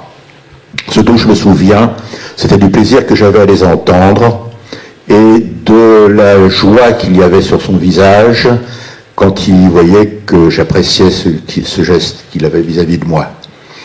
Parfois on était dénoncé, parfois il y avait des menaces de rafle, il fallait partir très vite de chez soi. Mon père, qui m'accompagnait dans ce cas-là, avait une carte d'identité que vous voyez ici, qui avait subi la marque de Vichy, puisque au milieu, vous voyez imprimé le mot juif. Vous présentiez une carte d'identité comme celle-ci dans une rafle, vous vous retrouviez directement à Compiègne. Donc, Desnos, qui avait dans ses actes de résistant la possibilité de faire des faux papiers, il était assez habile pour ça, a fabriqué pour mon père une autre carte d'identité que vous allez voir, sauf que là il est de face avec les juifs, comme vous avez pu le voir dans la précédente, était photographié de profil, ce qui était une marque très sympathique de la part de l'occupant. Et là, d'un seul coup, il s'appelle Renaud. Un jour où j'avais supplié mon père d'aller faire un tour dans le quartier parce que je n'en pouvais plus, j'avais 5-6 ans, de rester reclus comme ça, on est parti faire un tour et on a été raflé. Mon père a voulu faire demi-tour, mais ce qu'il n'avait pas vu, c'est qu'il était suivi par d'autres derrière, donc on ne pouvait pas s'échapper. Mon père a sorti ce petit carton que Desnos avait eu le talent de faire si bien que la police de Vichy et la Gestapo, qui faisait partie du barrage, n'y ont vu que du feu, et j'ai donc le plaisir de vous raconter cette anecdote aujourd'hui. Faute de quoi, je ne serai plus là. Le souvenir que j'ai de Desnos, c'était un homme joyeux, plein d'histoires, plein de sourires. Le sourire de Robert Desnos, c'est quelque chose qui me reste en tête. Comme je ne voyais personne d'autre sourire dans ma vie, l'homme qui souriait, c'était lui. Et ça reste pour moi une image comme ça, un peu ce que peut-être souvenir d'un enfant de 6 ans et quelques, presque 7 ans. Donc je ne peux pas vous dire, il était en tout cas d'un grand courage, puisqu'il m'a fait ses faux papiers. Il venait nous voir alors que c'était un risque énorme de le faire. Donc c'était un homme, toute sa vie le montre, fidèle à ses idées. Voilà. Et fidèle à son amour de la liberté. Quand il venait me voir, etc., il contribuait à préserver ma liberté. Son motif de lutte fondamental, c'est sauver la liberté de chaque individu. Pour lui, il n'y a pas un mouvement immédiat de résistance. Desnos est très sensible à l'atmosphère de Paris occupé. C'est pourquoi la pression de l'occupant se faisant de plus en plus lourde, en particulier sur les individus, et qu'il perçoit par tout ce qui est mesure antisémite de l'occupant et de Vichy, c'est ça qui fait réagir Desnos. On peut dire que Desnos entre véritablement, mais alors de manière engagé complètement dans un réseau de résistance en 1942, après ce qu'on a appelé la rafle du Veldiv. C'est cette rafle du Veldiv où les Juifs ont été rassemblés puis envoyés aux camps qui étaient des camps d'extermination, que Desnos s'est mis véritablement en lutte. C'est ça qui l'a fait réagir. C'est-à-dire que Desnos était moins pour défendre des territoires français comme l'Alsace et la Lorraine. Ce qui était pour Desnos à défendre, c'était la vie humaine et la liberté humaine. La présence d'Alain Brieux, ce STO en fuite chez Desnos, pouvait être un des motifs de son arrestation. Il semble que Desnos ait dit que ce n'était pas l'acte pour lequel il aurait dû être arrêté. En tout cas, aux yeux de Desnos, on ne sait pas quel il est. Il le dit peut-être dans Le Veilleur du Pont-au-Change, quand il dit, faisant appel à toute la terre pour lutter contre le nazisme, moi aussi, j'ai tué mon Allemand.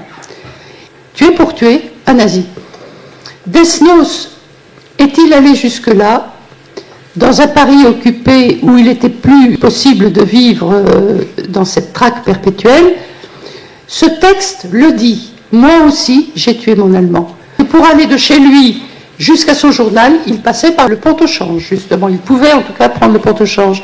Desnos avait une certaine réputation de grande gueule, c'est qu'il était en effet grande gueule. C'est-à-dire qu'il n'hésitait pas à dire partout sa position anti-nazie, mais il n'a jamais parlé de ses activités de résistants. Ça, il faut aussi le savoir.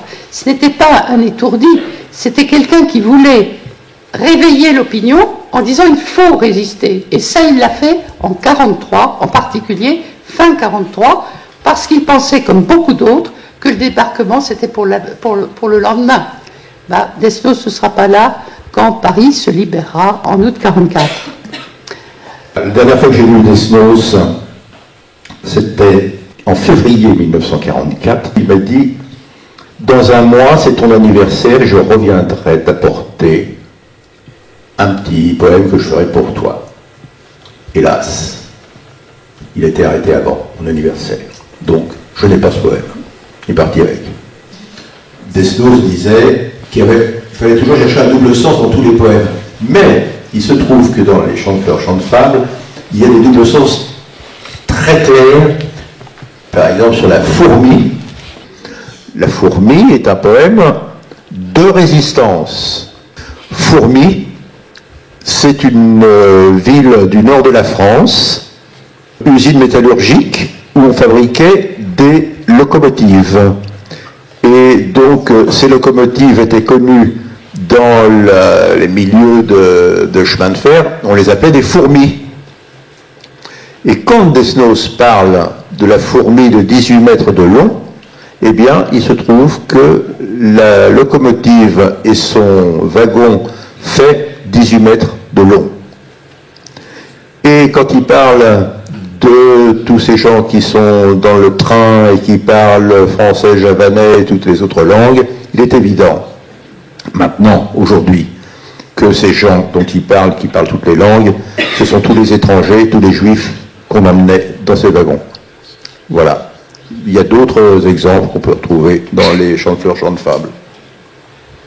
Ce qu'il y avait de très fort et qui a fait que quand même un très grand nombre de juifs français, je dis bien français, ont réussi à survivre, c'est des réseaux d'amitié extraordinaires qui se sont créés tout naturellement et que énormément de gens autour de nous nous ont aidés, cachés, nourris. Je les ai tous revus jusqu'à la fin de leur vie et je leur dois beaucoup. Voilà.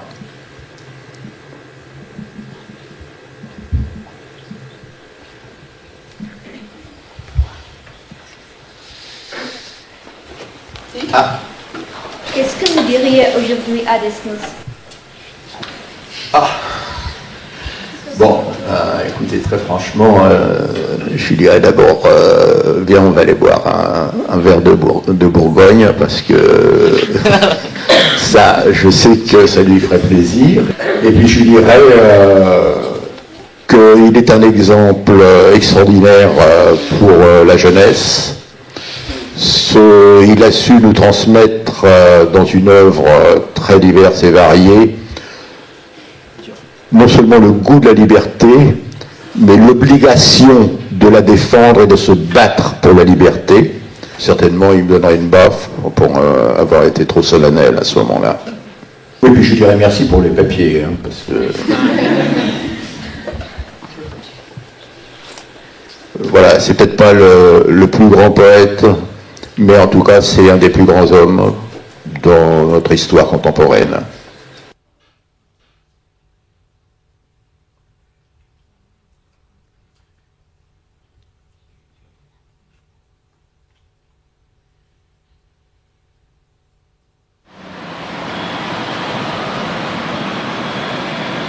De retour à Paris, sur l'île de la Cité, nous découvrons le mémorial des martyrs de la déportation, construit en hommage aux déportés français.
J'ai tant rêvé de toi. J'ai tant rêvé de toi, tant marché, tant parlé, couché avec ton fantôme qu'il ne me reste plus. Peut-être et pourtant qu'être fantôme parmi les fantômes est plus long 100 fois que l'ombre qui se promène et se promènera allègrement sur le cadran solaire de ta vie. Robert Desnos, 1926. Mémorial de la déportation qui a été érigé à la mémoire de tous les déportés depuis la France vers l'Allemagne. C'est un monument dans lequel, évidemment, Robert Desnos a toute sa place, d'autant que c'est quand même le seul poète français mort pour la France pour fait de résistance. Sur les murs de la crypte, 2 poèmes de lui qui sont très représentatifs de ce qui a été à la fois sa vie et ses buts. Premier d'entre tous, je crois, c'est l'amour, donc qui a toujours guidé ses pas, malgré quelques infortunes.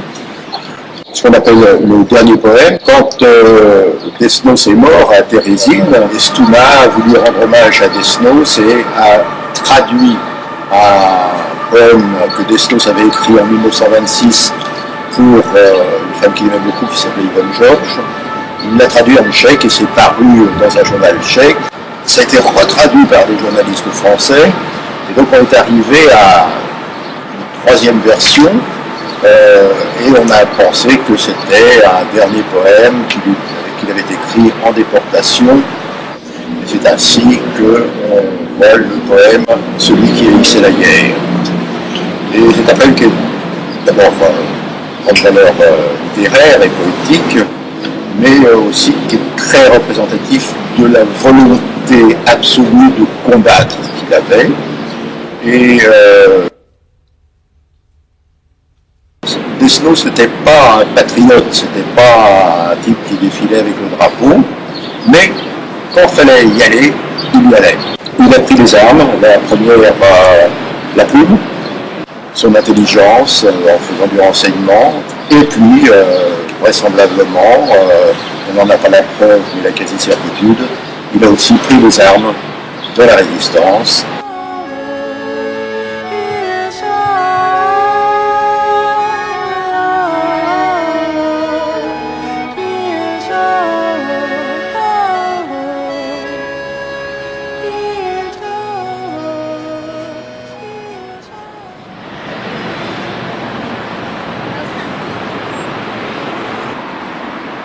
Nous avons la chance de rencontrer M. André Bessières. Arrêté pour fait de résistance, il fut déporté en même temps que Robert Desnos.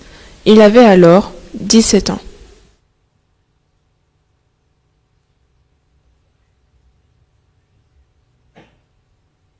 J'étais seul quand je suis arrivé à Compiègne. J'avais rencontré un camarade, puis un matin, il vient me voir et me dit, dis donc, André,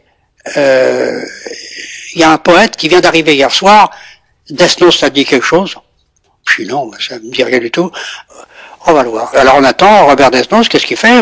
Oui, il est sur la place d'Armes. Bon, on attend.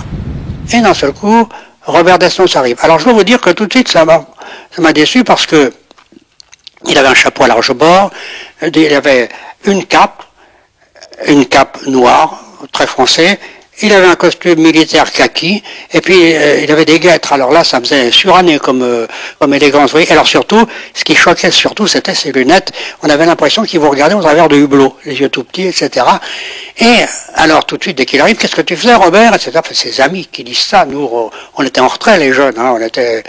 Et ah oui, bah non, écoutez, hein, j'ai fait un rêve cette nuit, et le rêve que j'ai fait, je voulais absolument me l'expliquer, et c'est pour ça que j'étais sur la place d'appel en marchant sur cette poudre, sur cette terre sablonneuse. Alors maintenant je sais. Mais alors qu'est-ce que tu avais rêvé? J'avais rêvé qu'on me donnait des bols de bouillon, mais alors j'en bavais tellement, puis ça me gavait, j'avais l'estomac qui éclatait et tout, c'était dégueulasse. Alors j'ai rêvé. Qu'est-ce que c'était? Eh ben écoutez, c'était pas des bols de bouillon, c'était des potages qu'on me donnait. Oui, potage, bah oui, mais potage, oui, mais c'est en 3 syllabes, potage. Po, ta, gesse. Inversé, Gestapo. En fait, on me faisait régurgiter de la Gestapo et j'en avais plein le doigt, alors je vomissais la Gestapo. Tout le monde se met à rire, avec mon commère on se regarde en se disant c'est ça le poète. En fait, il était un grand soutien moral pour vous. Je peux vous dire que si je suis aujourd'hui là, c'est beaucoup grâce à lui. Pour moi, la déportation sans lui n'aurait pas été la même, parce que, si vous voulez, tous les soirs, on était à côté, on était 2-3 jeunes autour de lui, vous savez, les chalis étaient rapprochés, 2-3 jeunes, et tous les soirs, alors il nous racontait toutes les frasques qu'il avait faites, et évidemment, il m'a aidé fortement, sans le savoir, c'est que je m'étais dit, avec ce que je vis, je pourrais alimenter, quand j'aurai des enfants, je vais leur raconter, il faut surtout que je retienne bien tout ce que je vois pour pouvoir le raconter à mes enfants, à mes petits-enfants un jour. Et donc, j'écoutais, alors tout ce qu'il me racontait, vous pensez que le soir, au lieu de penser à sa famille, au lieu de penser, j'ai faim, je pensais, tiens, il a dit ça, il faut que je retienne ce qu'il a dit parce que alors, il était intarissable. En tant que convoi, nous avons donc connu 3 camps, Auschwitz, Buchenwald et Fosbury, mais à l'intérieur de ces camps, nous avons été disséminés dans 11 grands camps et dans 41 commandos qui ont couvert toute l'Allemagne. Le jour où la France est occupée, on ne peut plus recevoir de colis. De personnes. Là, il a su ce que c'était que de crever de faim. Nous, on s'était un peu habitués à l'abstinence, ça a été sa perte. Puisque, à un moment donné, je le voyais, il commençait, il regardait celui qui donne le manger dans une... Vous n'avez jamais été en prison? Ah bon? Le calfacteur, non? Peu importe. Celui qui distribue la soupe. Et là, ça faisait quelques jours, il avait un sacré caractère quand même, Robert Desnos. Et donc, à un moment donné, je le voyais virer. Il nous parlait plus beaucoup le soir. Et puis un beau jour, ça a éclaté. Ça a éclaté, c'est-à-dire que là, au moment où il arrive devant le calfacteur, c'est un jeune tzigane, 16 ans, remet l'autre moitié. L'autre le regarde, et il insiste, il le regarde dans les yeux, et à ce moment-là, l'autre lui fout un coup de louche. Quand il a vu ça, il a balancé sa gamelle de soupe bouillante sur la figure. Il a été tabassé, mais alors là, c'est là où il a brisé ses lunettes. Ils l'ont tabassé, il est resté pratiquement sur le carreau. Ils s'en est jamais remis. Et un jour, il m'a dit, tu vois, je suis rentré dans leur jeu. J'ai eu tort. C'était en début mars, parce que, à la suite de ça, donc, il s'est finalement relevé, mais l'après-midi, il a pris 25 coups de bâton, qui a brisé les os.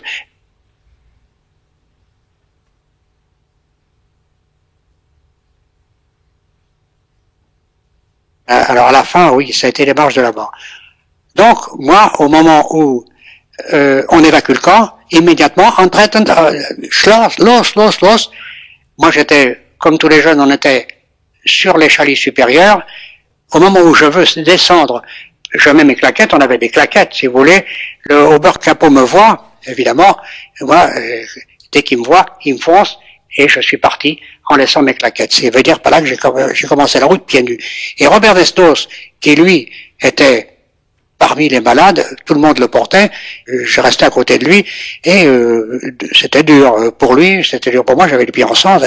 Et le lendemain matin, on commence à prendre la route, alors là, les pieds en sang. Desnos, on l'aidait à lui, puis on commençait à m'aider à moi, et brutalement, le convoi s'arrête, et on voit un camion qui nous dépasse, et qui va au bout de la route. Ceux qui ne peuvent pas marcher, rejoignez le camion, vous allez être amené à l'étape, on y va Robert, hein. Et, pas Robert, on y va Desnos, je l'ai jamais appelé par son prénom. Et quand on arrive au bord du camion, notre interprète dit, vous pouvez marcher. Alors j'ai dit, non, tu ne prends pour des cons, non? C'était Christian Léninger qui était notre interprète.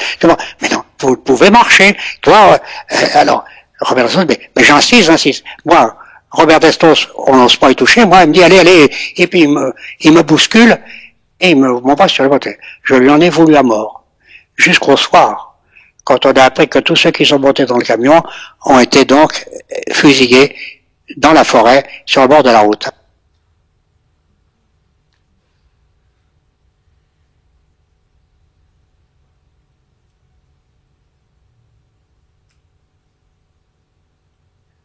Je vous raconte la dernière fois que je l'ai vu, donc, quand j'étais dans l'armée russe, je cherchais, où sont mes camarades? Alors je demandais à droite, à gauche, comme je pouvais, et d'un seul coup, qu'est-ce que je vois?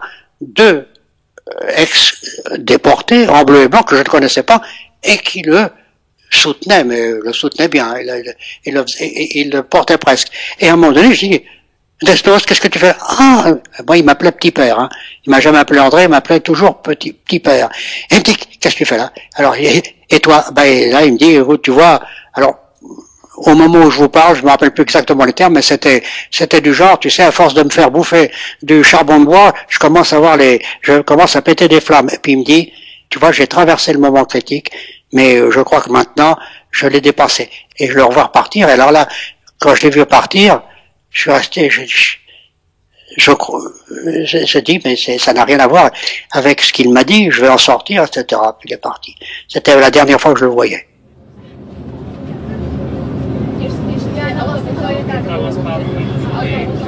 V októbri 2013 sme sa stretli v Banskej Bystrici.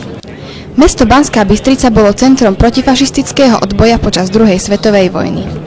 Medzi partizánmi, ktorí bojovali v horách, boli aj francúzski vojaci a dobrovoľníci.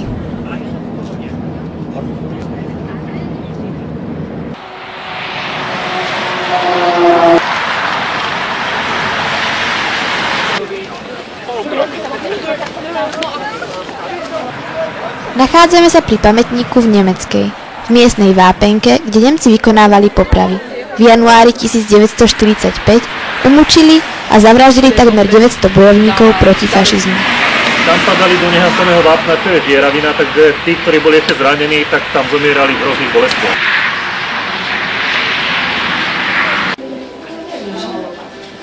Prehliadka pamätníka na násilno pôsobí. Medzi obeťami nachádzame mladého slovenského básnika Marcela Herca, ktorý sa rovnako ako Robert Desnos zapojil do odboja.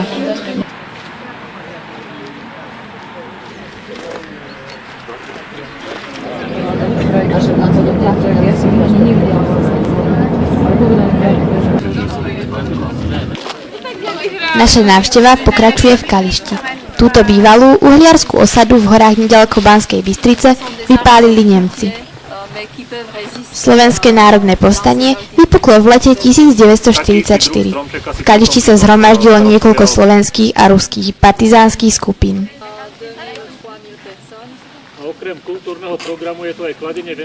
Dňa 18. marca 1944 300 mužov nemeckej armády vpadlo do obce. Mnohých obyvateľov zavraždili a obec vypálili. Dnes už len pár neobývaných domov pripomína túto tragédiu.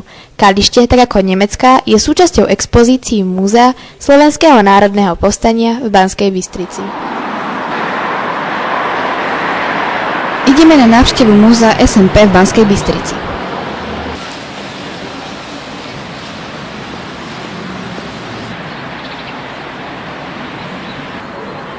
Múzeum študuje históriu druhej svetovej vojny v Európe.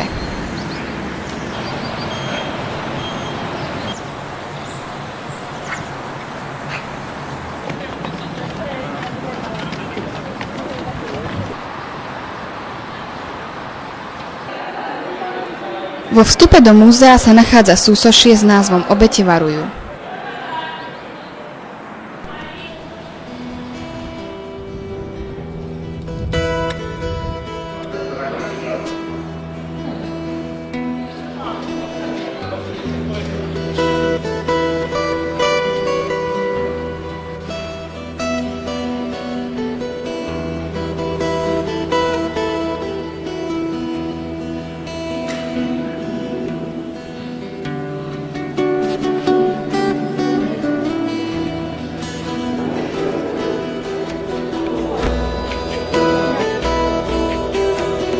Niekoľko žiakov vchádza do archívu múzea.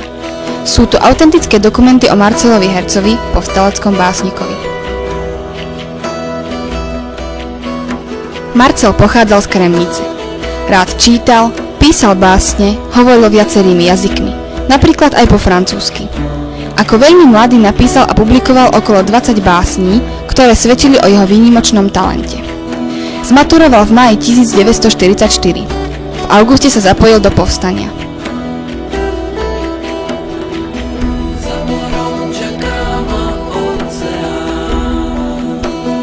Po niekoľkých mesiacoch ho v novembri 1944 zatklo gestapo. Uväznili ho a po dlhom mučení popravili. Bol pochovaný v masovom hrobe.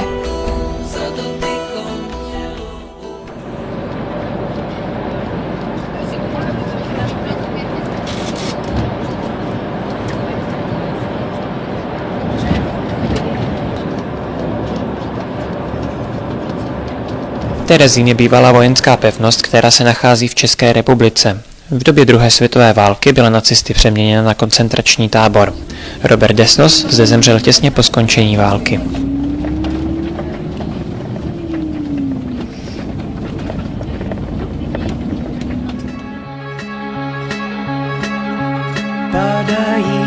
Padají jako jabloně, lidi jabloně, světve mi k nebi v sadě. V kalužích duše načatý, lidi padají jako jabloně v sadě suchý. Josef Stuna, student medicíny, který zde pracoval jako pomocný lékař v době osvobozování tábora, se staral o Roberta Desnose po dobu 4 posledních dní jeho života. Díky němu nezemřel Desnos v anonymitě. Et à quel moment est-ce que vous avez eu connaissance de la présence de Robert Desnos au camp? C'était un matin où je mesurais la température de ma baraque. C'était la baraque numéro 2 où nous nous trouvons en ce moment-là. À ce moment, je lis sur la feuille de température le nom de Robert Desnos, né en 1900 à Alençon. Je me souvenais que j'avais lu avant la guerre, traduit en tchèque, des poésies des noms de ce nom-là. Ça ne me semblait pas possible. J'aimais beaucoup ces poésies. Je suis allé à la baraque numéro 2 et là j'ai trouvé un homme qui était couché sur sa paillasse en papier.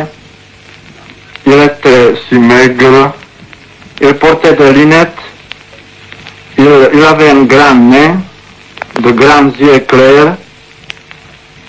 Enfin, il ressemblait tout à fait à une photographie que j'avais vue dans le livre Nadja du poète surréaliste André Breton. Je m'approchais de lui et je lui posais la question. Connaissez-vous le poète Robert Desnos? Je n'oublierai jamais son regard à ce moment. Cette question tombait sur lui comme un soleil ou comme une pluie de fleurs dans une cage ou dans une prison. Son moral a toujours été magnifique. Je ne se plaignais jamais. On ne pouvait pas lui trouver un moment de faiblesse. À mes côtés dans la baraque, j'avais aussi mademoiselle Tessa Chauvat, qui soigna Desnos avec un dévouement magnifique. Elle pleurait doucement lorsque je lui demandais à elle aussi d'évoquer ses derniers moments. Cruellement, j'insistais pour savoir, nous faisant mal à tous les deux. Qu'a-t-il dit, qu'a-t-il fait avant de mourir? Quelques gestes, de temps en temps, quelques mouvements de la bouche. Il a essayé de former un mot qu'on n'avons plus pu comprendre. Oui. La dernière nuit, nous avons passé ensemble avec lui. Nous avons essayé de lui faire encore des piqûres, mais en vain. Et il est mort très calmement vers le matin, à 5h30 à peu près. Vous étiez présent? Oui, nous étions présents. Il n'a pas paru souffrir à ce dernier instant? Non, à ces derniers instants, il avait plutôt une expression, je dirais presque heureuse. C'était non seulement un grand poète, mais c'était ce que vous appelez un homme complet, un homme dans le plein sens du mot, un homme qui, nous l'avons vu, qui savait mourir comme un homme fort, physiquement et moralement. Oui, c'est bien ce que vous dites en effet. Tous ceux qui l'ont connu en France le savent bien. À ce temps-là, au camp de Terezín, il mourait tant de gens qu'on devait brûler les cadavres à cause d'hygiène. Souvent, il fallait brûler les corps à 3 ou à 4 ensemble. Mais pour lui, j'ai obtenu qu'il soit incinéré à part, tout seul. C'est moi-même, après l'opération, qui ai recueilli le petit tas de cendres dans une boîte et je l'ai remis avec ses lunettes à l'ambassade de France. Le reste de ses affaires, malheureusement, n'a pas été retrouvé.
Alors, je ne sais pas si des personnes ont des questions à poser au professeur Avazeri.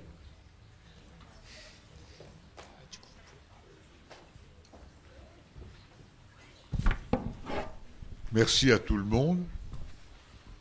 Merci aux participants. Je crois qu'avant que nous terminions, il y a une représentante de l'INA qui voudrait dire un mot. J'ai juste une Pardon petite question. Pour le professeur. On a vu Ah, sur il y le a une même... question. Ah, bah, s'il y a des questions. Nous avons vu sur le mémorial qu'il y avait plusieurs noms d'Esnos. Est-ce que ce sont des membres de sa famille également? Ça, je ne pourrais pas répondre. Peut-être Madame Dumas ou Monsieur Frankel. Apparemment, non. Oui, on en avait remarqué au moins 2 ou 3 noms d'Esnos. Mais je ne pense pas que ce soit Monsieur Frankel, non, Madame Dumas. Non. Pas de... Ce n'est pas la famille de Robert Desnos. Est-ce qu'il y a... D'autres questions? Non? Merci pour ce film magnifique encore. Madame, vous voulez dire 2 mots en ce qui concerne le concours national d'argent de la déportation? Merci. Lorsque je m'étais inscrite à ce colloque qui est tout à fait remarquable et très émouvant, Monsieur Novoselov m'avait demandé de vous dire un petit mot du corpus que l'INA met chaque année à disposition des élèves préparant le concours de la résistance et de la déportation. Donc, comme vous le savez, le concours 2015-2016 porte sur la thématique résister par l'art et la littérature. Et nous avons retrouvé dans nos archives une lecture du Veilleur du Pont-au-Change, qui est évoqué plusieurs fois ici, par Jean Lescure. Voilà. Donc, ce document est à disposition sur le site pédagogique de l'INA qui s'appelle Jalon, est à disposition donc des élèves préparant le concours, mais tout le monde peut l'écouter. Il suffit de taper dans votre navigateur INA Jalon et vous allez voir en page d'accueil de notre site l'entrée pour le concours de la résistance. INA Jalon, Jalon-NES. Voilà, et vous allez trouver cette lecture par Jean Lescure, donc en 1944. C'est un poème qui a été enregistré clandestinement dans le cadre du club d'essai de Pierre Schaeffer. Et voilà, il y a également d'autres poèmes, parmi lesquels Liberté, lu par Paul Éluard, et puis les feuillets d'hypnose de René Char, que nous avons retrouvé, lu par Jean Villard en 1964.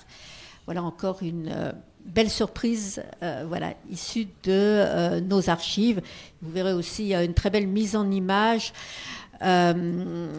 du poème d'Aragon, de la rose et le réséda, voilà, qui est une mise en image assez onirique et très forte. Voilà, je vous remercie. Merci. Attention, je ne vous avais pas trouvé. Voilà. Merci, je crois que la séance est levée. Merci encore d'être venu.